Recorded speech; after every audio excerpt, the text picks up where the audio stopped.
the formal meeting, the regular meeting of the Littleton City Planning Commission. And first item will be roll call. Doreen, do you mind? Commissioner Bockenstead? Here. Commissioner Brown? Here. Commissioner Coronado? Here. Commissioner Arteria? Here. Commissioner Nupinki? Here. Commissioner Kostoff? Sorry. Commissioner Metcalf? Here. Commissioner Reimer?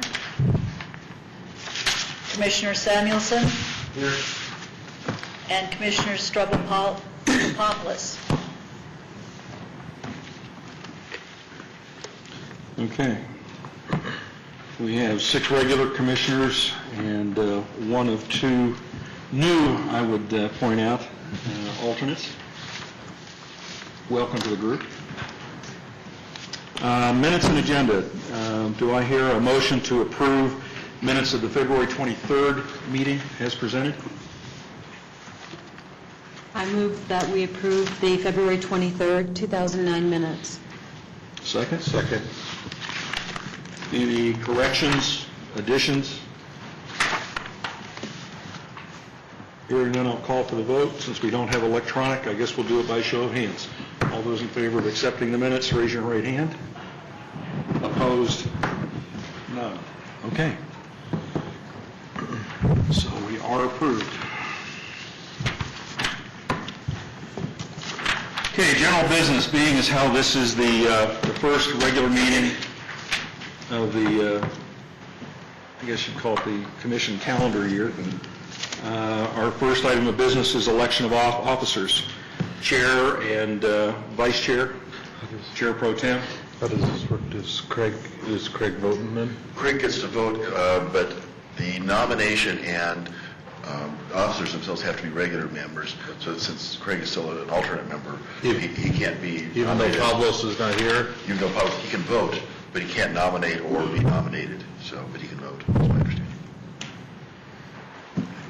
I'll move that we keep the current slate, David as chair and Steve as pro tem. Second. Other nominations? Other volunteers? Other volunteers. Anybody in the group would like to dragoon into it? Okay, hearing no further discussion, I guess I'll call for the vote. All those in favor, raise your right hand. All those opposed? No support at all. We're stuck with it again. Congratulations. It's a vote of confidence. I voted confidence. I'll take it as such, Norm. Thank you. Right, Steve? Yes. Okay. Appointment of liaisons to the Historic Preservation Board and to BEAC. Currently, Linda is our BEAC liaison. Steve, Historic Planning Board, or Preservation Board, sorry. Anybody else interested in taking that over, since Steve is also chair pro tem? I'll act as liaison if it's the board's pleasure, the commission's pleasure. Okay. I nominate Norm. I'll second that. Well, let's do this as a package then. Linda, are you still willing to continue with BEAC? Unless somebody else wants to do that. I don't see a mad rush forward. I don't. Okay, I'll call the question. All those in favor of appointing Linda or retaining Linda as liaison to BEAC, Norm Brown liaison to Historic Preservation Board, raise your right hand. This was too easy. All those opposed? There aren't any more to be opposed, so. Julio, you said it was going to get messy here in 10 minutes, and it hasn't happened. Okay, it hasn't been 10 minutes yet. Sorry, I'm not used to things rushing forward quite so easily. No unscheduled public appearances, because I don't see any unscheduled public in here. We have no public hearings planned. Our long-range planning items, our comp plan update, really will be adjourning into a study session following this regular meeting, which kind of takes us down to reports, starting with staff reports. I I'll cover most of it, I think, during the study session. I think the big news is we've been getting a great response on the questionnaire that's been out, 1,100 as of last Friday. Bob Tonsing, who was our consultant, thought that probably ended up being about 2,000 responses. He's very pleased with that. Most of them so far have been the ones that were mailed out in the Wilson report. We haven't gotten as many back from the ones that were dropped off or the ones that were mailed out specifically to the VIP list. A lot of those are out of town, apparently, so that may be expected. We may get some later. So it's looking really good. Good. We've lost our city attorney, so no report from her. Doreen, any outstanding mail accumulated that anybody needs to come by and pick up, or? It was all in your packets. Okay. Good. Liaisons. Linda, anything to update on BAC? Nothing since our last meeting. Steve? Oh, I got more to say than Linda does. Historic Preservation Board met with Nori Winter, and they reviewed and discussed the True Grit forums to discuss the next steps, including a possible third meeting. Sounds like they're probably going to end up doing a third meeting. They haven't actually come out and said they're going to yet. But they discussed on where do you go from here and how to implement the ideas that came from the first two meetings. They talked about how to keep the attendees involved and how to answer some of the tough questions and topics. They want to make sure the forums were productive, and they plan on moving forward with the ideas with the ideas at this month's meeting. Pretty much it was a productive meeting, but they pretty much didn't decide on anything. They decided that this next meeting is where they're going to move forward and figure out where they're going. And I had invited Norm to the meeting, so Norm was there with it, so he'll be able to step right in at the next meeting.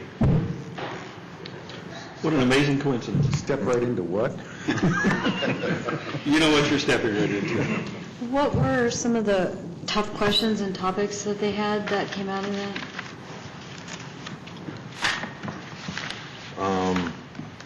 Norm?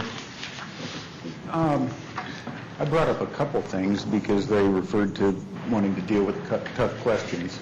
There's an obligation when you accept Colorado Historic Fund grant money, depending on the level. If it's a privately owned piece of property, and there's in the Historic Fund handbook for grants, it gives you basically a grid, public versus private, and the amount of money, which is cumulative. So if you get a grant one year for a certain amount and something else in a couple more years, those accumulate to that level. But I reminded them of that, and I looked online to try to see what the Abbott Building got in grants, but at the level of $100,000, your obligations under the contract with the Colorado State Historical Society is in perpetuity.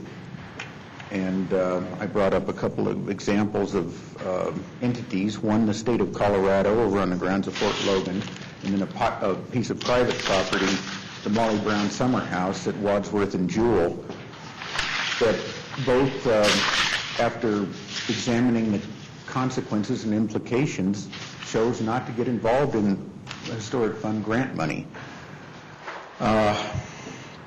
It's a tough question, and that's one of the tough ones, is how to get people interested and involved.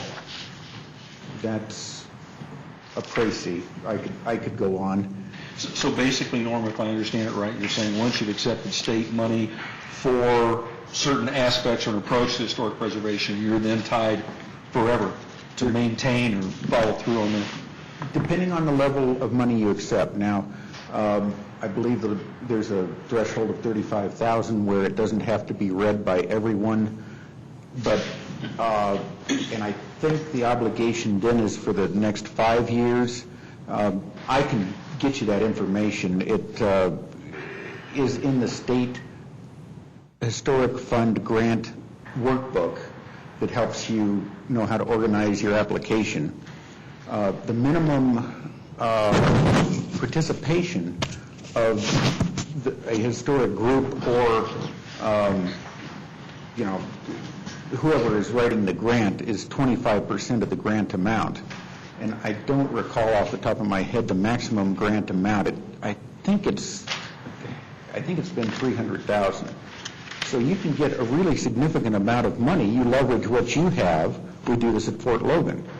Our last grant application that just went in at the start of this month, we are putting up 30% and asking for 70% for restoration work, as an example.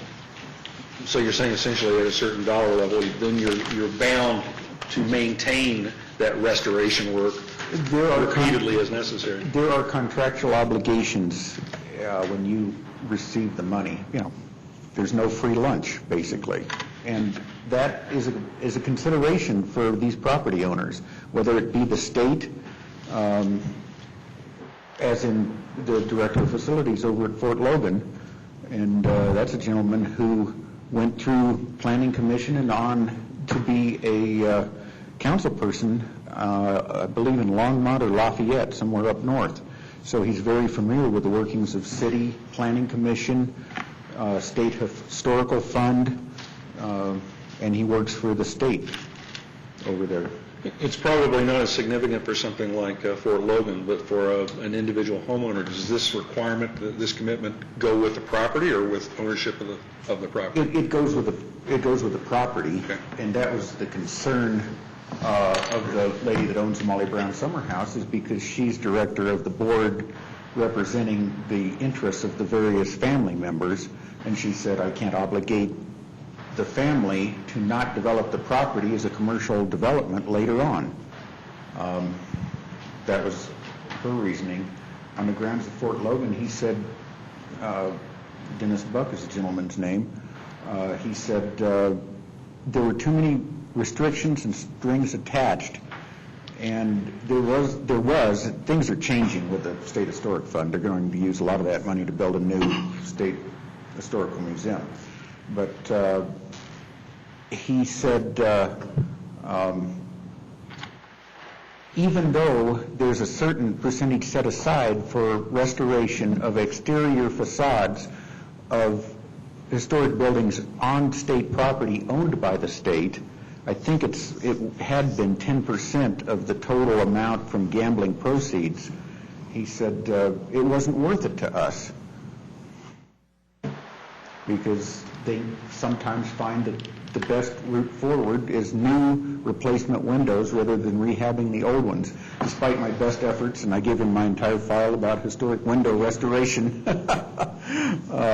I advance this as best I can where I am, but it's a tough sell. It is really tough. There are financial incentives, but people look at that and say it's not worth it to me. Strings attached could tie their hands in economic downturns like the one we have going on. Yes. Yeah. So is there anything else in the discussion out of the True Grit that would overlap significantly with what we're doing? Anything might it give some impetus to HPB and working with us or providing input? There will be, but at this point, no. At this point, no. But coming out of this upcoming meeting, they will. They're really looking at it that way. They're really looking at how do we provide the information that the Planning Commission is looking for. Mm-hmm. It's been great to have Steve there and wonderful to have Norm there to provide that kind of relationship. So a lot of the comments that they received, I think we mentioned before, at the True Grit forums were really planning related, almost more so than they were historic preservation related, and relate directly to what we're working on. So I think as we go forward, we'll see more direction that we need in terms of what is the role of historic preservation downtown and how do we proceed with that. So. Safe to say we'll see some representation, if not presentation, by HPB at our open house? We mentioned it to them. Okay. Yep. I think so. I hope so. Okay. Any other questions? Okay. Individual commissioners, why don't we just go around the room? Norm, you've been talking. Anything else? One brief comment. I did meet Dennis down at the Historic Downtown Merchants meeting a week ago, almost 2 weeks ago, I guess it was. My, how time flies. And Dennis spoke to them about what we were doing and the levels of the different surveys, different colors indicating who it was that was responding so that we could, I guess, weight them basically. But he explained the process to them. I spoke to him a little bit and thanked them for discussing our last hearing about the property across the street, the senior residence project, and assuring them that we were interested in what they had to say and would take it under consideration. Was there vigorous discussion about that, the pros and cons? Well, they'd had their discussion, at a previous meeting, and then I believe the lady's name was Pam that came to our hearing and spoke briefly, and I encouraged the rest of them, but there wasn't any further discussion at that meeting about that project being in the past. They're discussing mostly summer projects and things like that. As I recall, the thrust of her remarks was more in favor of regional type of retail, or at least community-wide retail as opposed to local services. A little concerned that the project in question wasn't going to support the former, though it might support the latter.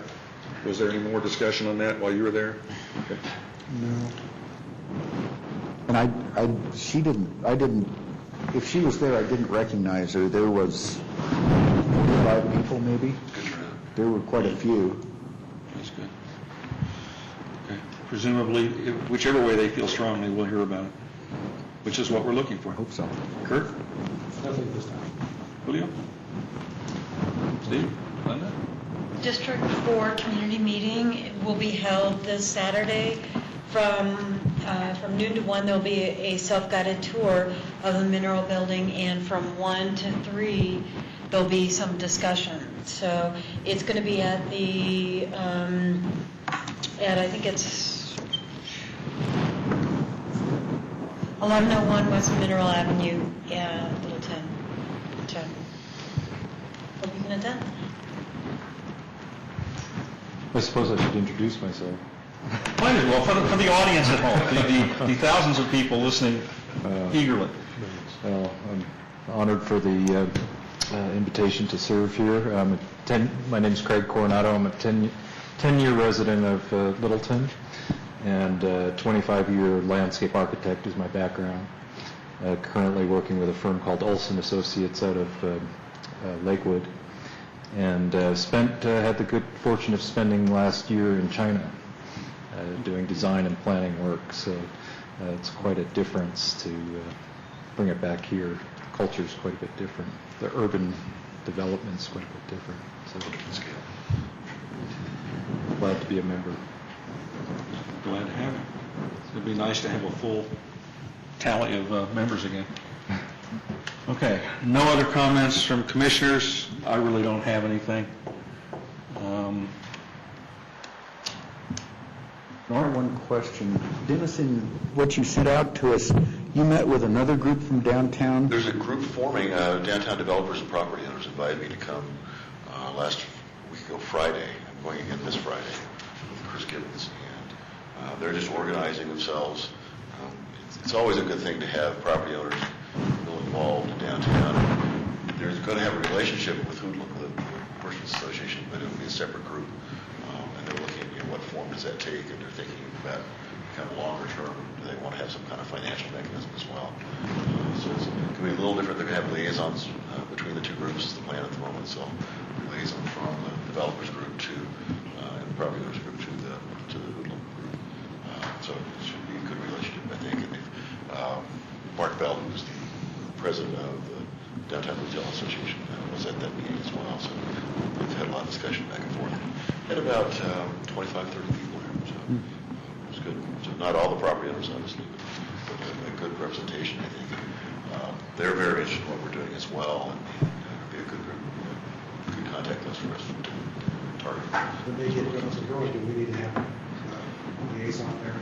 I don't know if we need to have a liaison there or not, but it's very possible. It'd probably be helpful, I think. here, and the Retail Association has termed as active during this period. It'd be great to have somebody there. They would like to have a separate meeting with the Planning Commission and have a focus group. So the thought would be that we might have a focus group meet specifically with the downtown property owners and developers, another meeting with downtown residents, where it would be so they have an opportunity to really talk about their interests among themselves, downtown retailers. So there might be 3 or 4 different groups we meet with independently, but they actually initiated that discussion. I think it's a great one, and so I think we work well with what we're doing. Is there any significant membership overlap between the 3 groups? Not significant. There certainly is some, yeah. So, yeah, saw a lot of the same faces that Norm and I saw on Wednesday, again on Friday.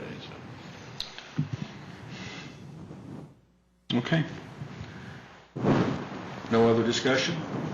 A motion to adjourn is in order from someone? So moved. Second. Okay, all those in favor, raise your right hand. And we are adjourned. And we can move into our study session.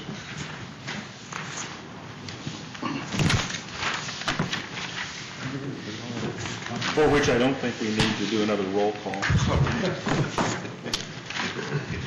Thank you anyway, Tori.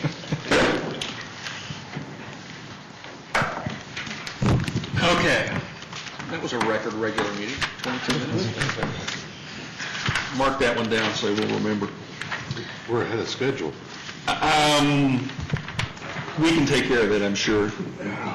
Or we can get out of here early. Planning Academy overview.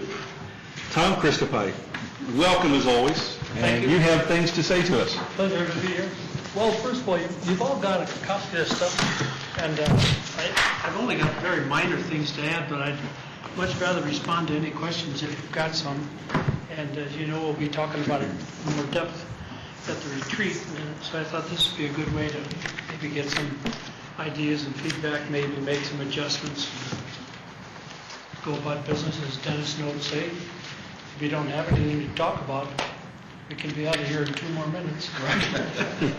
I do have extra copies too, if someone doesn't have their copies. You mentioned some of the other entities, Lakewood, Aurora, and Wheat Ridge. Have you been through this or led this type of academy for any of those? The answer is no, no, no. Okay. I talked to them about their academies, but I've never done one. Haven't been to them. I wasn't sure. I will add, though, that I spent 10 years in the technology world teaching, and so I had about 10 years teaching adults. And the special challenge was it was accounting-based industrial strength software from large firms. And I had some success doing that for a couple of reasons. One was that I could draw pictures and illustrate stuff, so that made software a little plainer. And I also didn't use any jargon, mostly because I didn't really know any. And so once in a while I'd get a techie to tell me what some fancy word like interconnectivity meant, and I just used the plain plug-in word after that. And finally, just, kind of a sense of humor. And, when you're teaching adults, you have to know what classes you can teach before lunch and which ones you can teach after lunch. Now I'm worried a little bit about what you teach after dinner.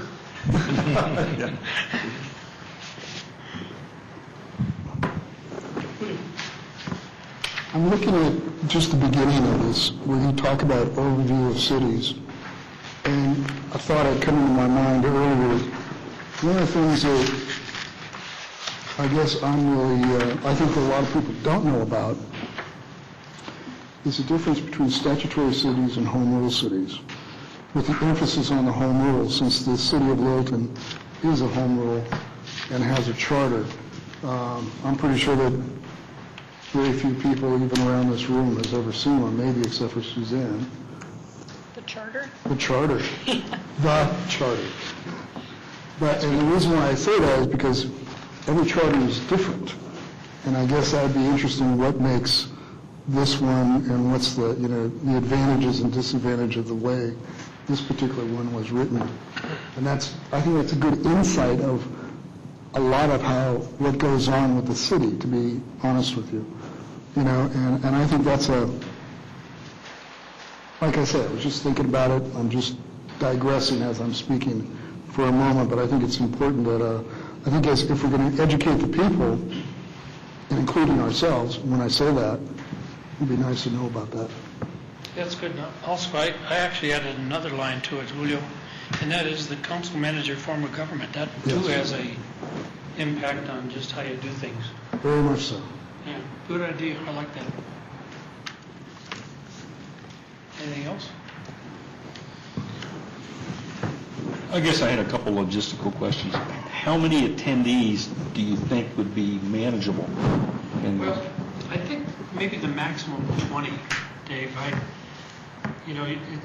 wouldn't be doing it exclusively by myself. For example, Suzanne's going to be there some night talking about the legal stuff, so there'd be some additional. But if it gets much more than 20, you just kind of lose the ability to answer everybody's questions paid. Probably 20. If somebody said 21, I'd say okay. And we're talking, 10 sessions? Yes. How critical is it going to be that people commit to making all 10 sessions?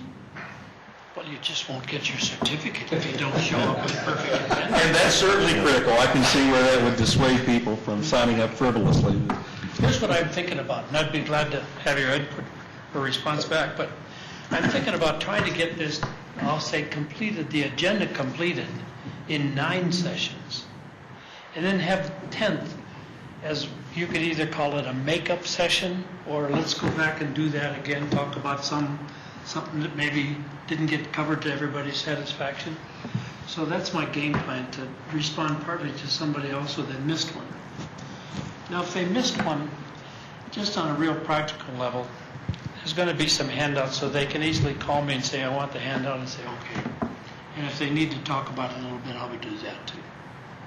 Would we be in a position to video these sessions? I'm sorry, I didn't hear you. So would we be in a position to video these sessions? So we have a record? I can certainly check, yes. Because that would give somebody the ability to either come down here or download it Really online. would be, yeah. Not just people who accidentally miss a session and need to make it up, but If we were to do it, it'd be a one-time deal, I think, where we'd do the 10 and then use that. That It is a brings, fairly expensive I'm company. sorry. It's a good idea. That brings up another issue I'd given a little bit of thought to.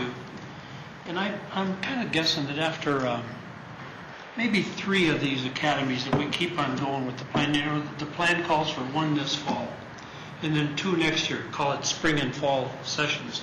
And if we completed all of those 3, I think it might be helpful to begin to compile a book a little bit like Suzanne just did for boards and commissions, and call it kind of a planning handbook or a planning something, the Citizen's Guide to Planning in Littleton, based on the agenda, the handouts, and to a large extent, the video. And we'd have there, the main value that I see is that we'd have a record of the questions. and the answers.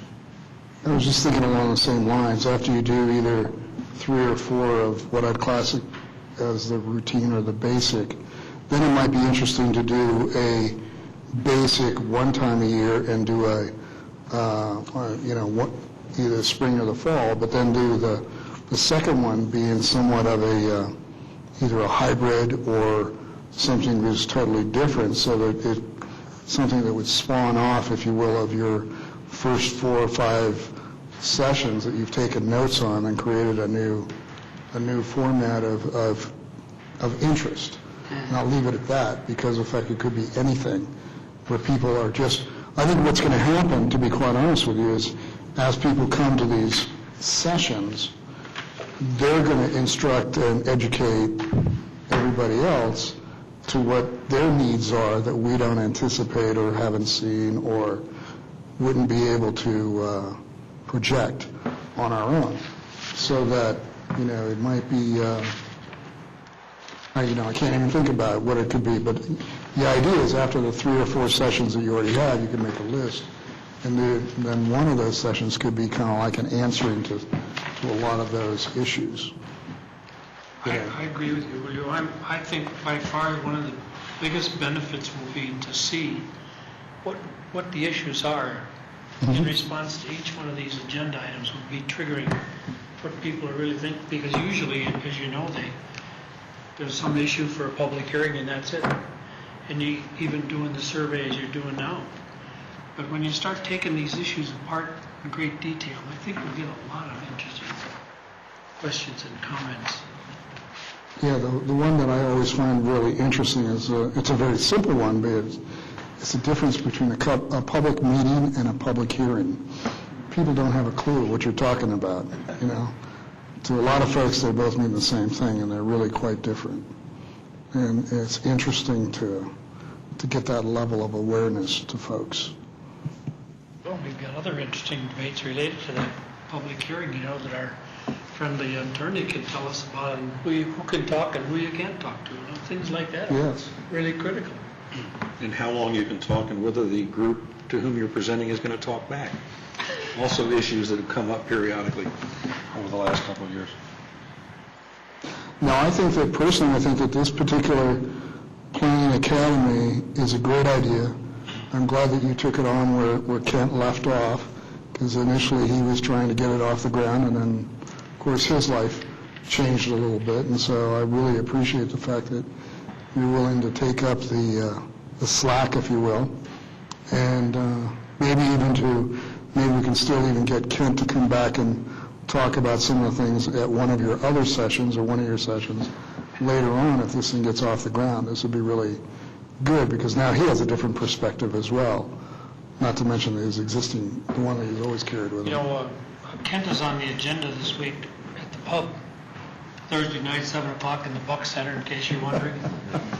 And he's going to be talking about the RTD stuff, and I think that'll be a very interesting update on what's going on. And it would be very good if he came back to the academy and said, well, here's this whole transit-oriented development and some other stuff.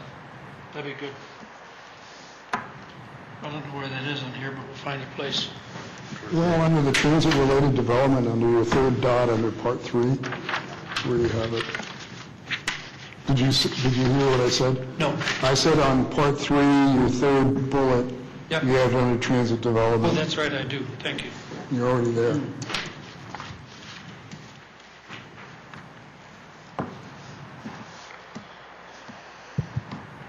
It occurs to me that perhaps there's people, not even Littleton residents, but perhaps realtors that operate in Littleton a lot, maybe live in Centennial or Highlands Ranch, just outside, that might be interested in dropping into one or two of them, say on code enforcement, things like that. Perhaps there could be a provision to let people audit the course and come in for one or two sessions, something like that. Developers might be interested in one or two of these, particularly if they own a piece of property and aren't residents. What do you think about that? Well, actually, that leads into a whole series of questions. So where are we talking about doing these sessions, Tom? Well, Suzanne and I were chatting just a little bit about location. My default position is always to bring them into this room and, you know, do it here. But there's a couple other possibilities. One of them is the room in the courthouse, that big room up there. Nice room. And then also in the museum where you guys are going to have your retreat. So those two locations probably have more room. And if we were going to do something as we just talked about, if that materialized and we got a handful of developers coming in some night, it'd be a lot better to have either one of those two instead of this one. But we can see about availability. I know this room has some problems because it'd be every Wednesday night, 10 weeks running, isn't it? It's reserved every other Wednesday, yeah, throughout the year, so you have to shift over to the city council chamber. Or And there's find liquor space. board. Sorry. Liquor board meets in the council chamber on Wednesday. That's right, they do. Right. Well, Norm raises an interesting issue. I hadn't really thought about that, so thank you. What's your reaction to, let's say we got room and an extra, can of Coke, about having some developers come in? Now on the agenda, we have a specific proposal in the middle of Part 2 you'll see that, and my whole idea there is just to make sure that those who attend the academy get a chance to hear what a developer thinks, what he wants, what he's looking for, all that stuff. Some of you know about that, but it's a different point of view, believe me. So, but if we have, let's say, 3 or 4 just as observers, maybe they're thinking about development. I think not just observers, but contributors. Okay. I guess that... 3 people here are going anyway. You're going to have to post it as a public meeting, so Say that again? if 3 members of this commission are going to show up at your planning academy, you would have to post it as a public meeting and invite the public in any event. Which was kind of leading me along in my line of questioning on the logistics side of it. And that's why I asked about where we might do it. If we did it here, that gives us a couple of advantages. One is we not only would have the ability to record it, whatever that additional cost might be, we'd also have the ability to broadcast it, whatever that additional cost might be. But then when you start talking about somebody auditing the course or just kibitzing, sitting in on it, if nothing else, every now and then they look at it and say, hey, I'm going to make sure I remember to get into that next year. This sounds like something I need to know. So that was what my thinking was, Tom. I think it's a good idea to have people to come in to this session, but like even Tom was saying himself, is that after 20, even he's a little, I'm going to say, put words in your mouth, and I don't know if it's true, but insecure about the numbers, of what you can really... Hard to stay focused.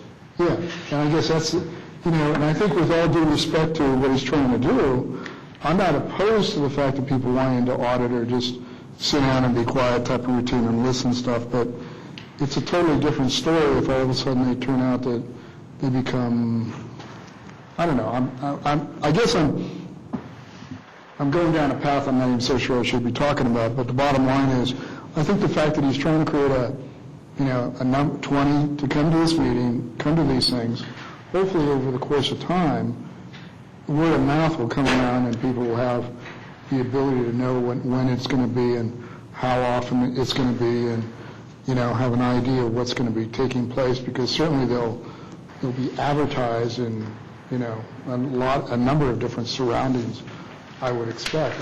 I would love to see Tom have a waiting list of people wanting to get into it rather than just to have people kind of come in and out. I mean, the purpose of it is to really get the whole concept of the Planning Academy from start to finish. It's like walking into a course and taking one day out of a whole class in biology and saying, I've learned biology type of routine. This is really pretty intricate stuff.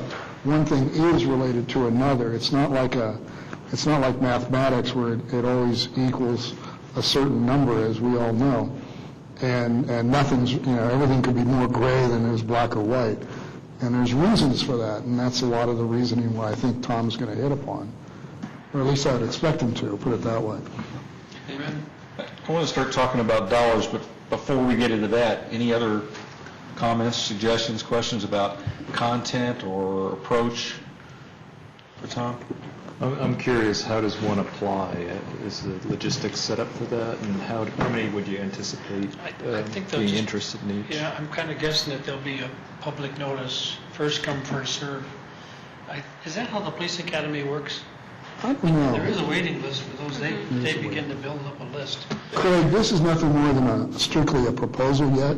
It hasn't really even gone and hasn't gotten a blessing by the city council or anybody at this point in time.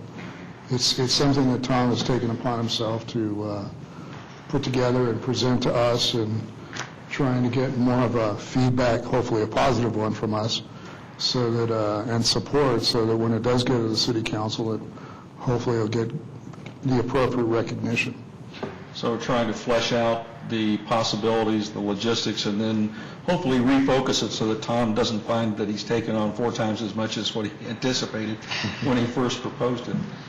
So we're still in the brainstorming stage. Yep. Maybe a little past brainstorm. I think the Lowe's report does have a notice about the Academy, Police Academy this year. Yeah. Has anybody here done the police academy? Wow. That might be something we want to make. They don't trust me with guns. Sitting in the back seat doesn't count. Lots of my friends. I was going to suggest that that might be a place, if you take the list of alumni from that and send a notice to them, since you were interested and are civic-minded and went through the police academy, perhaps you'd like to see what's really exciting, planning. Well, the interesting line is that planning is based on the police power of the city. Yeah, there you have it. I mean, We can say, if you really want to get to the next step, bring your badge and come down. I'm seeing Norm thinking about his banner over Main Street again. yeah. Exactly. Anything else on content, direction? Okay, let's talk about the ugly stuff. I guess the obvious question is how much we think it's what we should budget for this. The not so obvious question is what part of that includes or doesn't include staff time devoted to this as well. I mean, those are kind of two related questions. Have you read have we talked about numbers? No. Okay, the proposal that I've got drafted for the council is to charge this, I'll call it the city, $9,000 for my time to present this for each session. Now, in the rest of the costs that you're talking about, frankly, I didn't have any way of knowing what the numbers are, but there'll be staff time involved. There'll be, soda and cookies expense. And I almost mean that literally. I don't think it ought to be a big party. There may be some incidental expenses that relate to, for example, copies. If the city does the duplication for the handouts, I don't know how they charge it right now. If Dennis has a handout like we've got tonight, I don't know where the cost of that. There's a cost per page typically. We don't charge other agencies, where some cities do that. They charge each other. The state does that as well. You can think maybe binders there. I'm sure they're at least a couple dollars a piece, maybe $5. And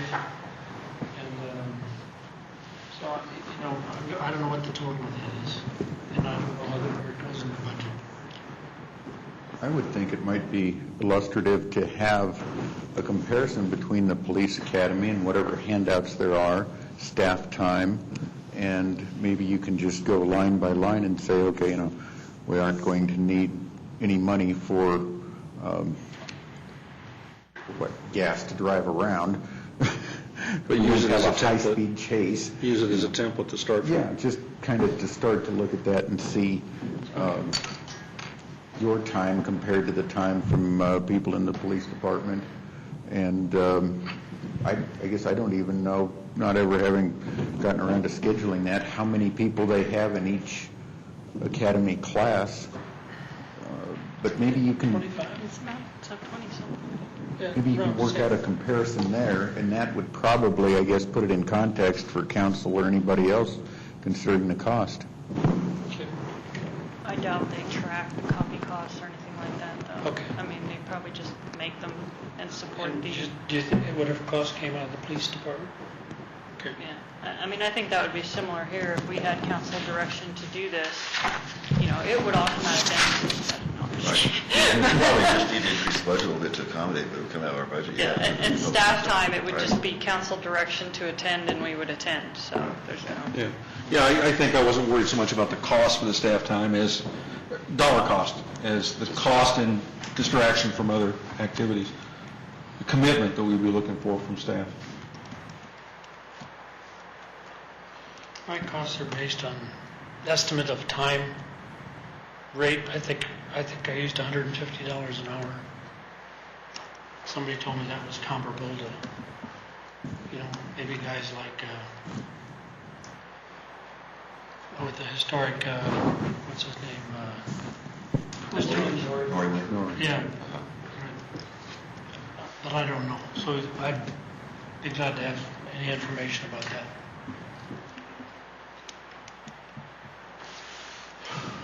Other questions? Other ideas? I guess what I'm thinking about now is the fact that you're going to make another presentation at the retreat. However, it might be interesting to know that once that's taken care of at the retreat, you're really anticipating going to the city council or trying to figure out some kind of a way of getting to the city council. I guess that's probably a better way of putting it. And if so, how, and all that kind of stuff. And I guess the question that I have is for everybody here that's going to be at the retreat as well is how to either help this along or feel comfortable with it or not, and give Tom the appropriate direction one way or another, so he has hopefully a endorsement of some kind, be it in the form of a letter from us or be in the form of something that's tangible that he can go before the city council with. If I had my druthers, at the retreat, I can see, first of all, kind of clarifying all of the details we've been talking about as much as possible, just to take care of the planning academy itself. And then in regards to the council, I'd request a recommendation from the planning commission to council, saying that, as the general principle is obviously to educate citizens so that we've got a little more activity, attention, and expertise out there. So we've got an issue, somebody knows what's going on. So it's kind of an educational issue. And then I obviously haven't talked to the council about their agenda. Maybe they'd have it on a study session, so I have no idea. And in order to get it, I'll say, if it's going to move ahead, to get it going by the week, I think it starts right after Labor Day. We'd have to get it approved sometime in, I said Labor Day, yeah, that's right. So sometime in August at the very latest, preferably July, just so we get a little more time, but that's the timetable. So if you take action at the retreat informally, maybe formally at your next meeting, that would be before mid-May, get it to council, they could take action in June or July. That'd be kind of an ideal schedule. Where does that leave us as far as budgeting for this year? We'd have to figure that out, is there any day where it comes from consulting, or what pile it comes out of, or if we ask for a supplement from council, to do this, because we really didn't accommodate that in the budget for this year. I mean, that's probably something we ought to look into before the May 2nd retreat So we know where presentation. Yeah, good point. Make sure you got some money. Blank check.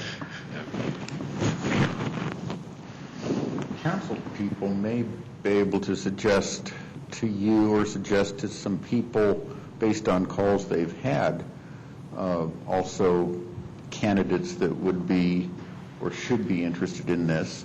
If they have someone that calls them every other week saying something about, there goes another pop top, are they going to scrape that off, what's going on, what can they do, that property's for sale, that might be somebody that would be appropriate to come to something like this. And ultimately, if they're concerned about what goes on in the neighborhood, go on to apply for this commission as a planning commissioner somewhere down the road.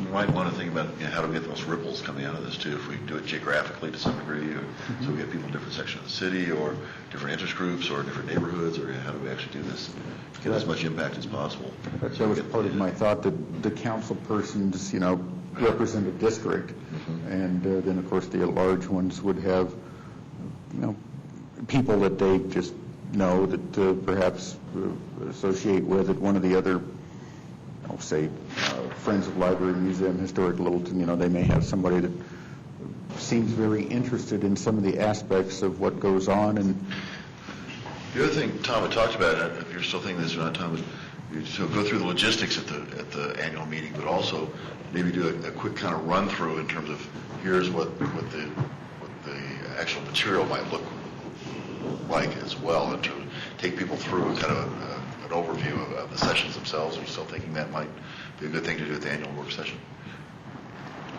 Do you want to, if I understood what you're saying, you want to see some of the material or a rough outline? Well, I was thinking that's At the retreat? right.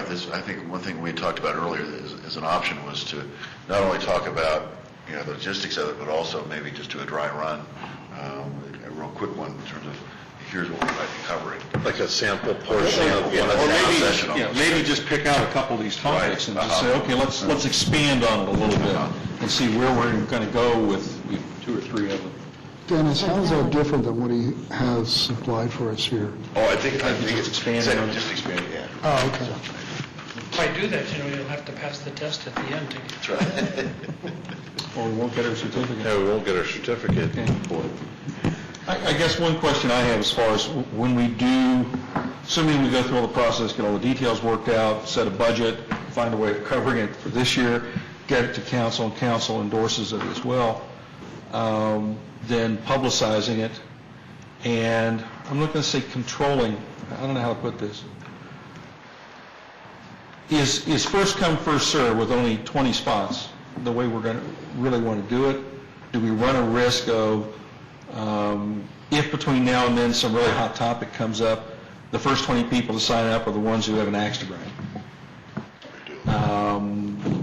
Do we want to promote or avoid somebody like developers, declared candidates for city council, that sort of thing, taking up most of the spaces? Do we want to try and distribute it, geographically? I mean, I'm just asking the question, how do we... It's a good point. One possibility that immediately came to mind is that instead of just making it first come, first serve, just say, here's the application, please send it in, and like, all of you applied to a commission and say, we'll let you know later, and have some form of a selection committee, either here or staff or council, whatever. If we're going to do that, I think we'd probably better decide up front what kind of mix we're looking for. Criteria.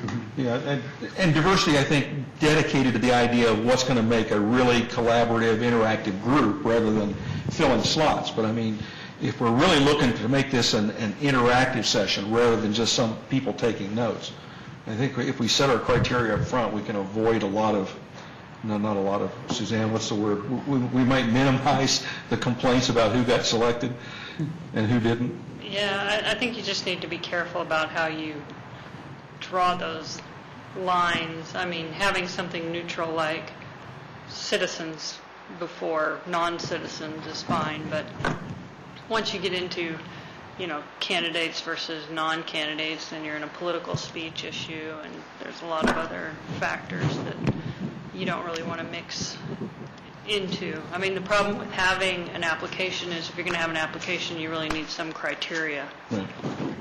And what is your criteria going to be? And as soon as you do that, you create a bias. Yeah. And it That's may my be that problem. you might only get 25, and it's not a big deal to wait list 5 people, so, I don't know, I'm looking at it more as a transparent type of yeah, I think way that, of going where you're I not think going to that create... council can probably maybe give them a couple options on how they want that to look. I mean, ultimately, they're the ones that are the funding source.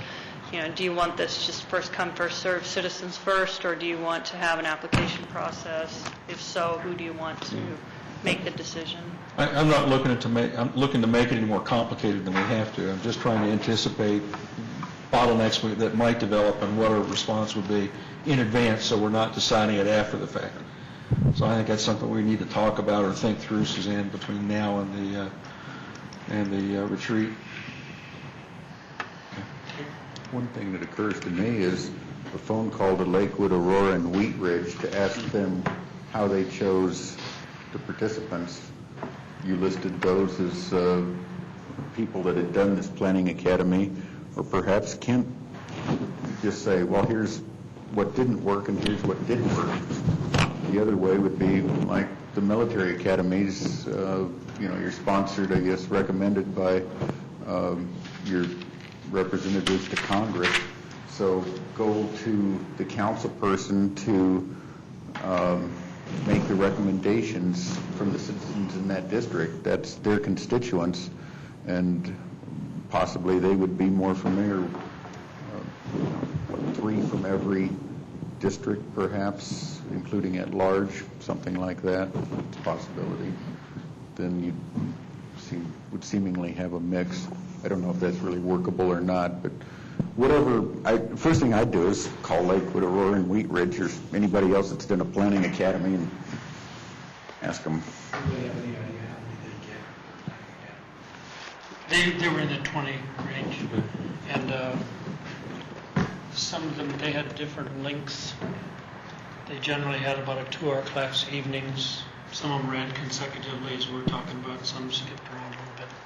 Lakewood has a few sessions in there that are open to the public too. Because I've been to a couple of those actually where they open it up, and so they actually had more public discussion. It's interesting as well. So. How many did they have in there? In terms of turnout? Yeah. It was over 100, I think. Is that right? Wow. Those, yeah. And that's Over 100? When they have those public ones, yeah. You could handle Lakewood's 100. Park City, that was interesting, yeah. Tom, you could handle 100. I'm sorry? You could handle 100. Can I handle, yeah. As long as he sat in the back and just took notes, yes. Well, I've Fire code violation. handled a couple of crowds much larger than that. That comes in. All of them hospice. Tom, presumably you're a lot more familiar with what Lakewood, Wheat Ridge, Aurora have done. Could we get a little, couple of minutes summary at the retreat on, comparisons, differences, similarities Yeah. between the approach they've taken? Sure. One of the big differences I can tell you right now is that one of them was sponsored roughly by, I'll call it the chamber. It was just a business development group in Wheat Ridge, I believe. It was just interesting to me that they did it that way. Were there any appreciable differences in the course outline or content because of that? I think there were. There was some obvious emphasis on development, and I would call it maybe in terms of a little bit of, pro-developer, pro-business. I didn't say anything was radical or... Not biased, just inclined. Right. If it was sponsored by the Sierra Club, you might get a different view.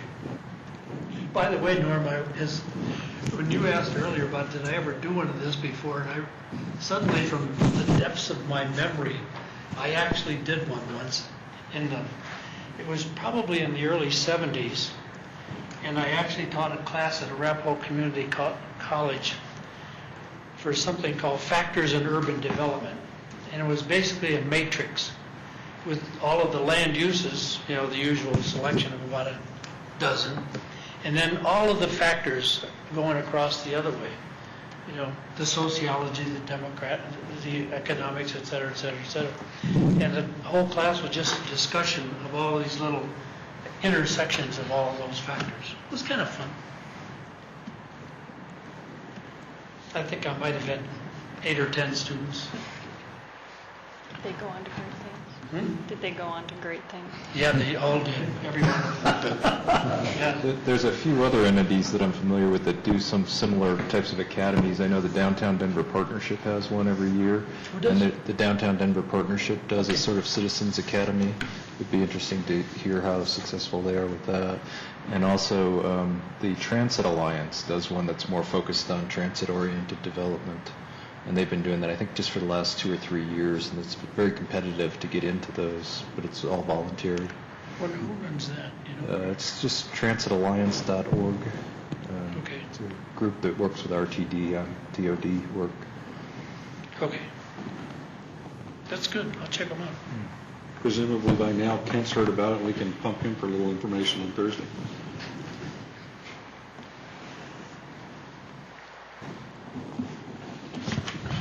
Other comments? Thank you. Thank you. Is everybody okay if I ask staff to run some ideas about what it might take to, if we did want to record and/or broadcast these sessions? Is that within the realm of consideration? I think we have to have that before it goes to city council and various options. Okay. Great. Tom, thank you. You're We'll welcome. see you Thank you. This was Saturday very the helpful. 2nd. I appreciate your time and input. See you on the 2nd, Or Thursday night. or Thursday night. At 7. That's another At 7. possibility, I hadn't thought At the about Buck that. Center. At the Buck Center. We could run a dry run at the pub some night, see what happens. That'd be interesting. That'd be real interesting. That's about 30 people sometimes. Pretty good. And they'll all charge right out of there and sign up for the academy right afterwards. Yeah, I'll bring application. Thank you. Thank you. You put us 20 minutes ahead of schedule. Okay, next item on the agenda is central area zoning. Yeah, just wanted to do a little bit of overview of the zoning that's in the central area itself, and kind of get you familiar with it. It's certainly one of the major issues we need to be looking at as we go through this. Really what's working, what's not working. Are there things that we think that we should be recommending to the city council in the planning process itself? As you know, the downtown doesn't have a lot of zone districts. It has primarily CA, which is the Central Area Zone District. It's an old zone district. It's been around a long time. What you're going to see as you go through the different zone districts, I don't know if you've had time to memorize the zoning code or not. Suzanne has. You're going to see a lot of consistency in terms of form for what you see in there. For example, in each case, you're going to see minimum lot requirements. What's the lot area for non-residential uses? Well, there's no requirement in the CA, so you can do a small lot, whereas some areas you're going to have a larger lot size for your minimum in order to actually do a proposal. Lot area per residential unit. Single-family detached residential is 5,500 square feet. By the time you get to single-family attached, which is a duplex or a townhouse, you're down to 3,250 square feet per unit. Multiple family residential unit, 575. So you start stacking them, you get a lot of units on a parcel if you're actually doing a multifamily as opposed to a single family. Unobstructed open space. This starts getting into the need for definitions. What really we're talking about, and something that came up with the senior project that we dealt with across the street was unobstructed open space, because that was one of the big issues. Are they providing good unobstructed open space, something that's actually useful? Is it open space that's really just kind of leftover space? Some people are actually going to get advantage of, both people from the neighborhood, people walking by, as well as the residents. The way it's defined in here is an area upon which no structure may be erected or surface area utilized for storage or vehicular movement or parking. So it's pretty open to what that is. It can be parking, well, except it can be paved, it just can't be parking. Or sidewalk, I guess, rather, can't be parking. I'm reading that wrong. What happens is a lot of the terms that you're going to see in here are not defined. And so what we do at that point is we go to Webster, and then you're going to get to be great friends with Webster, because it ends up giving you a lot of information sometimes. And we deal with this on almost a regular basis, because there are things that come up that we just need to know that aren't defined in here, and we need to go through and kind of find out what they're talking about. Maximum height of structure, 40 feet or 3 stories of the CA. Building setbacks, none. Now what happens, because the CA is almost entirely in the TIZ, you end up having to go through and do a PDO in it. And once you do the PDO, then you actually have more flexibility. You're actually able to go additional height and get some flexibility with the other requirements. The B2, we just have a little bit of B2 on the main street itself.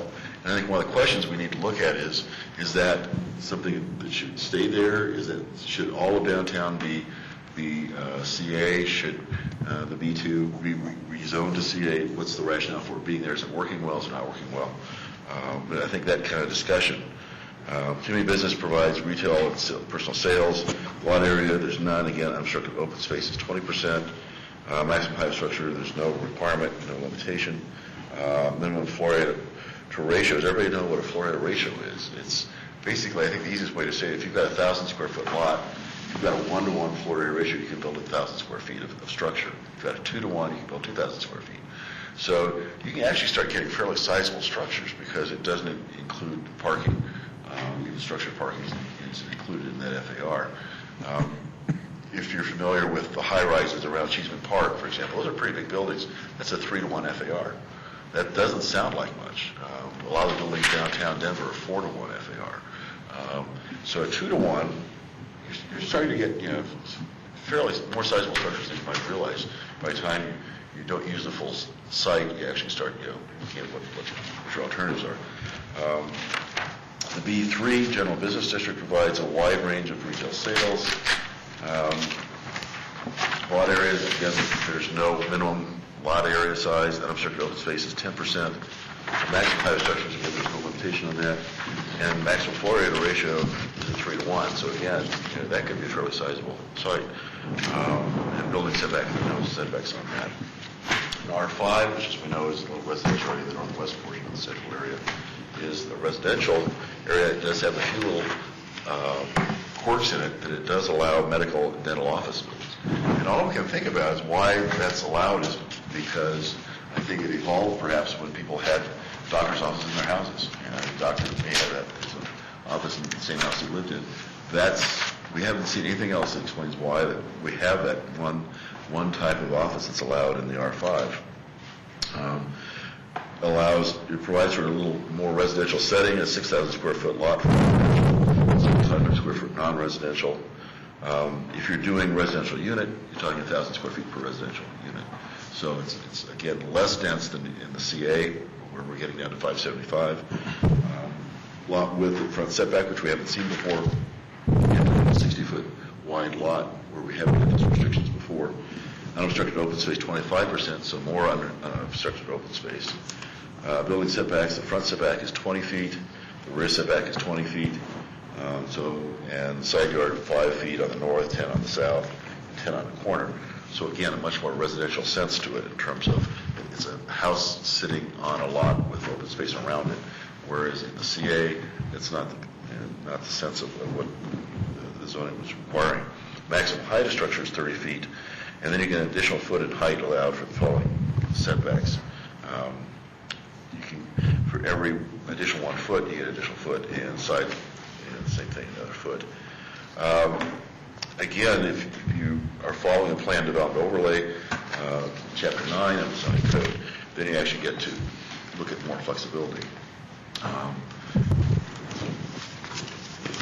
And that's what you see primarily. You're going to see almost all PDOs, almost all people coming in and looking at that kind of flexibility. And so each case is unique in terms of what the maximum height is, what the setback is, what the different requirements are for that particular development. In the PDO, there's a maximum residential density for some districts you can allow. For example, in the CA, you can go up to 100 dwelling units to the acre through the PDO process. Now, again, that's determined in the PDO process itself as to what it is, but that's the maximum. That's the cap on it. A maximum floor area of 5-to-1. That's a huge structure, 5-to-1. We don't have anything getting that close, close to that. For the B2, maximum FAR of 2-to-1, B3, maximum FAR of 3-to-1, and for the R5, a maximum density of 43.6 dwelling units, which again is pretty intense residential structure. Just if I can break your train of thought. Okay. For example, What's the density ratio on that place? It's closer to.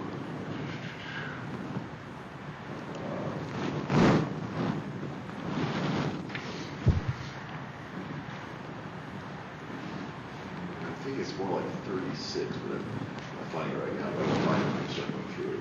Sorry, I was just trying to get a feel. When you're in the 30s, you're upper 20s. You usually think of townhouses as mid-teens, 15, 16, maybe 17, 18, even if you're fairly narrow.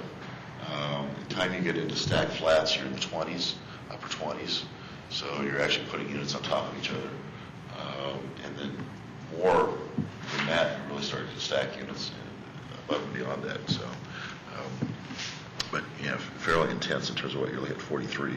Definitely be talking about stacked flats at that point.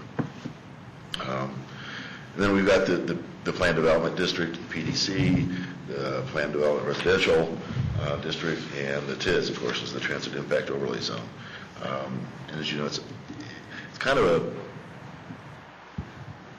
it was a line drawn. It doesn't talk specifically about walking distance, and it's something you might want to think about too. Is that a logical boundary? It's a half a mile from the station, from the platform of the light rail station.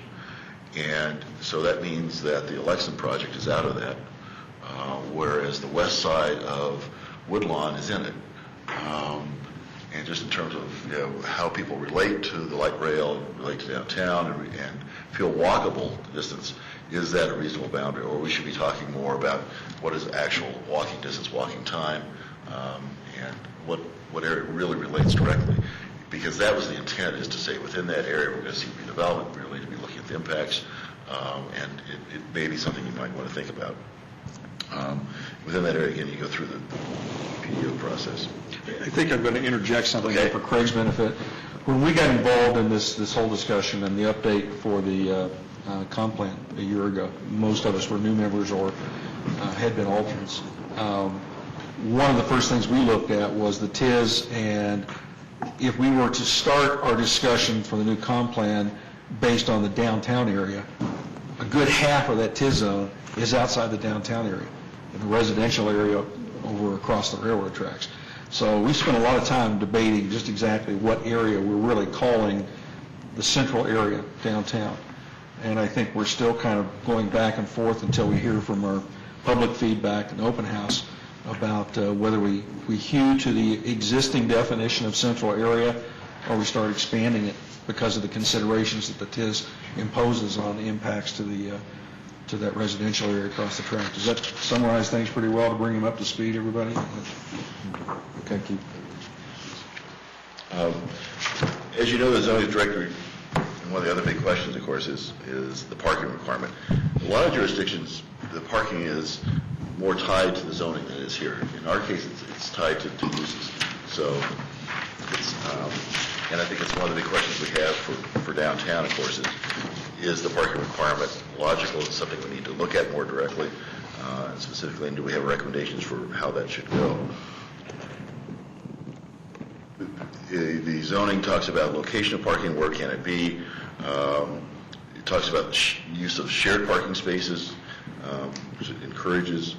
It talks about the number of parking spaces required. And so it's dividing down by 1, 2, and 3 family units, 2 spaces per dwelling unit. A lot of jurisdictions don't talk about a requirement for single-family units. There's no requirement there. So I think we're a little unusual with doing that. Multifamily, 1.5 spaces per dwelling unit. I think that's more typical. Retail stores, 1 space per 200 square feet of gross floor area. Retail stores handling exclusively bulky merchandise, 1 for every 300 square feet. This is probably not the most current language either. We need to think about it. Is this still makes sense? Some jurisdictions have gone through and actually just eliminated parking requirements for commercial structures, knowing that lenders like Kurt and other folks, when they come through, are probably much more restrictive than we would be, and also thinking that it's really up to the property owner to decide, what do they need in terms of actual parking requirements. Retail shopping centers, restaurants and lounges, and that's where I think when we have the discussion about Merle's going in, we have this distinction between different types of restaurants. Carry out, 1 space for 140 square feet, sit down without a liquor license, sit down with a liquor license. So you've got different requirements, kind of finite little differences here in terms of what is what. It also doesn't really accommodate what I think a lot of jurisdictions are trying to do now, which is this mixture of uses where uses change from time to time, and how do you provide? And that's what we're seeing and dealing with in downtown, is that a use which currently doesn't have parking requirement may have a new use which has a parking requirement. How do you accommodate it, given the site restrictions that we have? Again, with the PD districts, you set forth what your parking requirements are within that PD plan. And one of the incentives that we had in the historic district was the reduction of parking requirements. For existing buildings, no additional parking space is required for changes in use if you were as a structure. No buildings in addition to 50% parking reduction over what was required.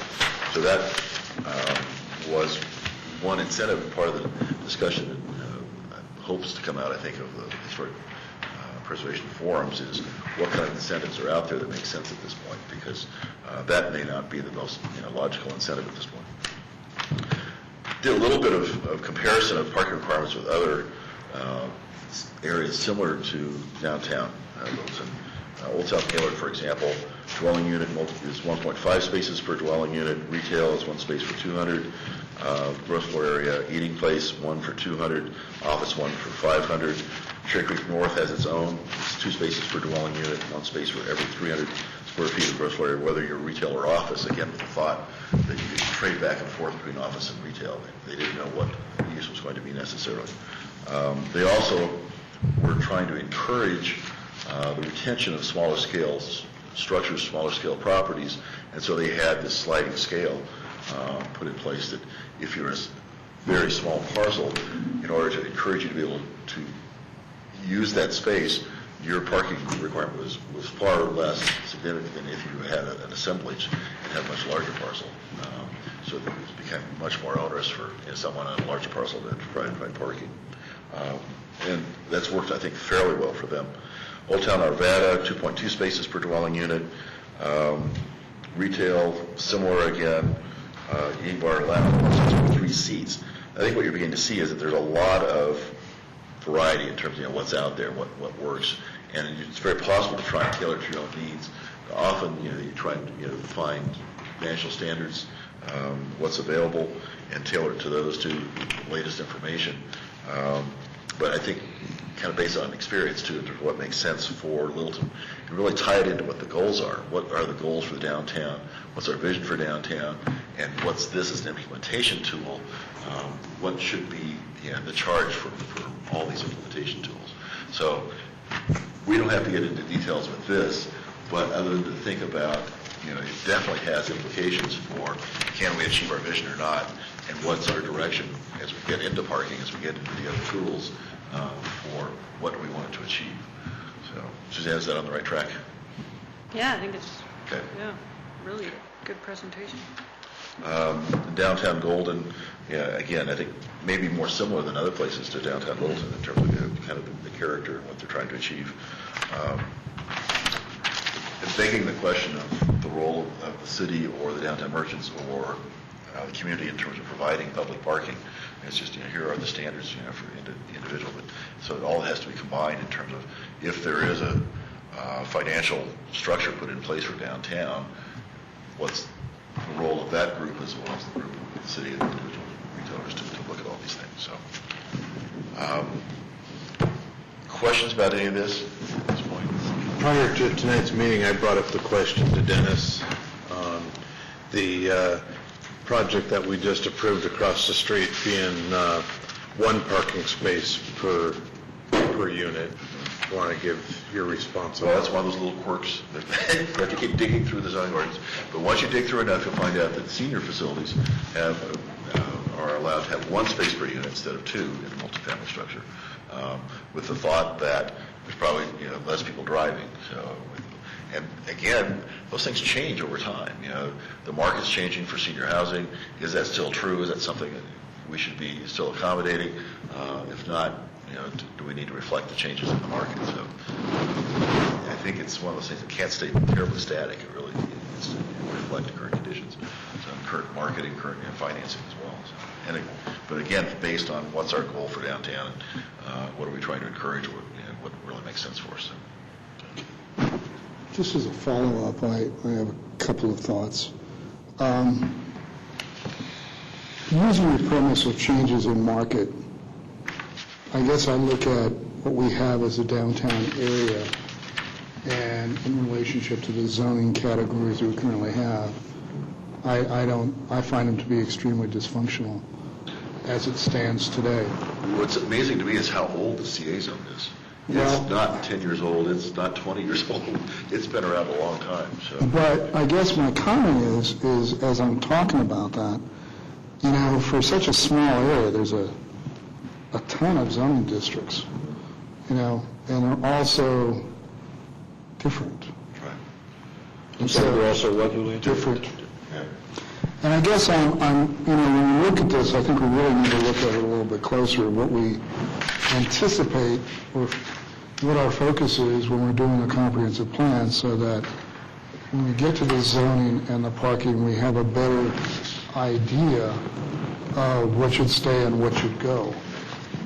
And I mean, I can go on with that, but I guess generally speaking, I think it's I found it interesting when you said that the B2 was on Main Street, and yet I could see CA on Main Street without even blinking an eye. And then you try to figure out why is it there, and I assume it's because it was more auto-related, that it's on the west end where it allows That for seems to be, auto-related okay. uses. I guess I understand that, and I guess I'm not trying to justify what occurred. I just think we have a very dysfunctional zoning categories right now based upon what's going on and what we anticipate the future to be.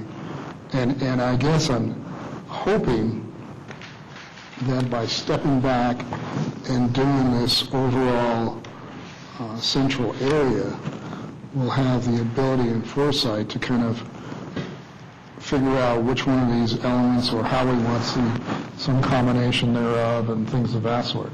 Another thing that you brought up, I find it very disconcerting that you have in certain parts we have setback heights and parking requirements, and then you have an FAR. And I have, to me, they're apples and oranges. And so my comment is, well, I think we need to figure out which way we're going to go. Either one or the other, but if you try to do them both, you get a mess. Right. And I think that's what we're seeing.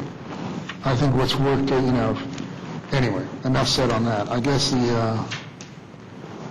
I was just going through all this stuff earlier, and I thought, what the hell is the difference between non-residential that has 7,500 square feet or in the CA that has none?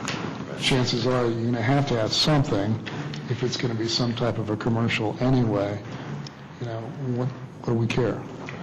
So, just tossing out some stuff. I mean, even in my own, I was crossing out a bunch of stuff, and I thought it's even kind of crazy having a PDC and a PDR when you already have a R5 and a CA, and then you throw the TIS on top of that and a plan development overlay, and I'm going, this is just messy. So what I'm hearing is, you're saying this is far more complex and it needs to be a lot simpler, a lot cleaner. Yeah. Too many potential conflicts. I think it deserves to be cleaner, because I think and I'm hoping once we get all of the citizen inputs at our open house, we'll have a little bit more direction of what we need to hear from the folks out there, rather than us just trying to figure it out. I mean, I can certainly look at it strictly from a zoning resolution and say, this thing there's a lot of things I would change on it, but I guess I'd rather hear from a lot of the folks that are out there and find out what their thinking is before we really formulate an opinion.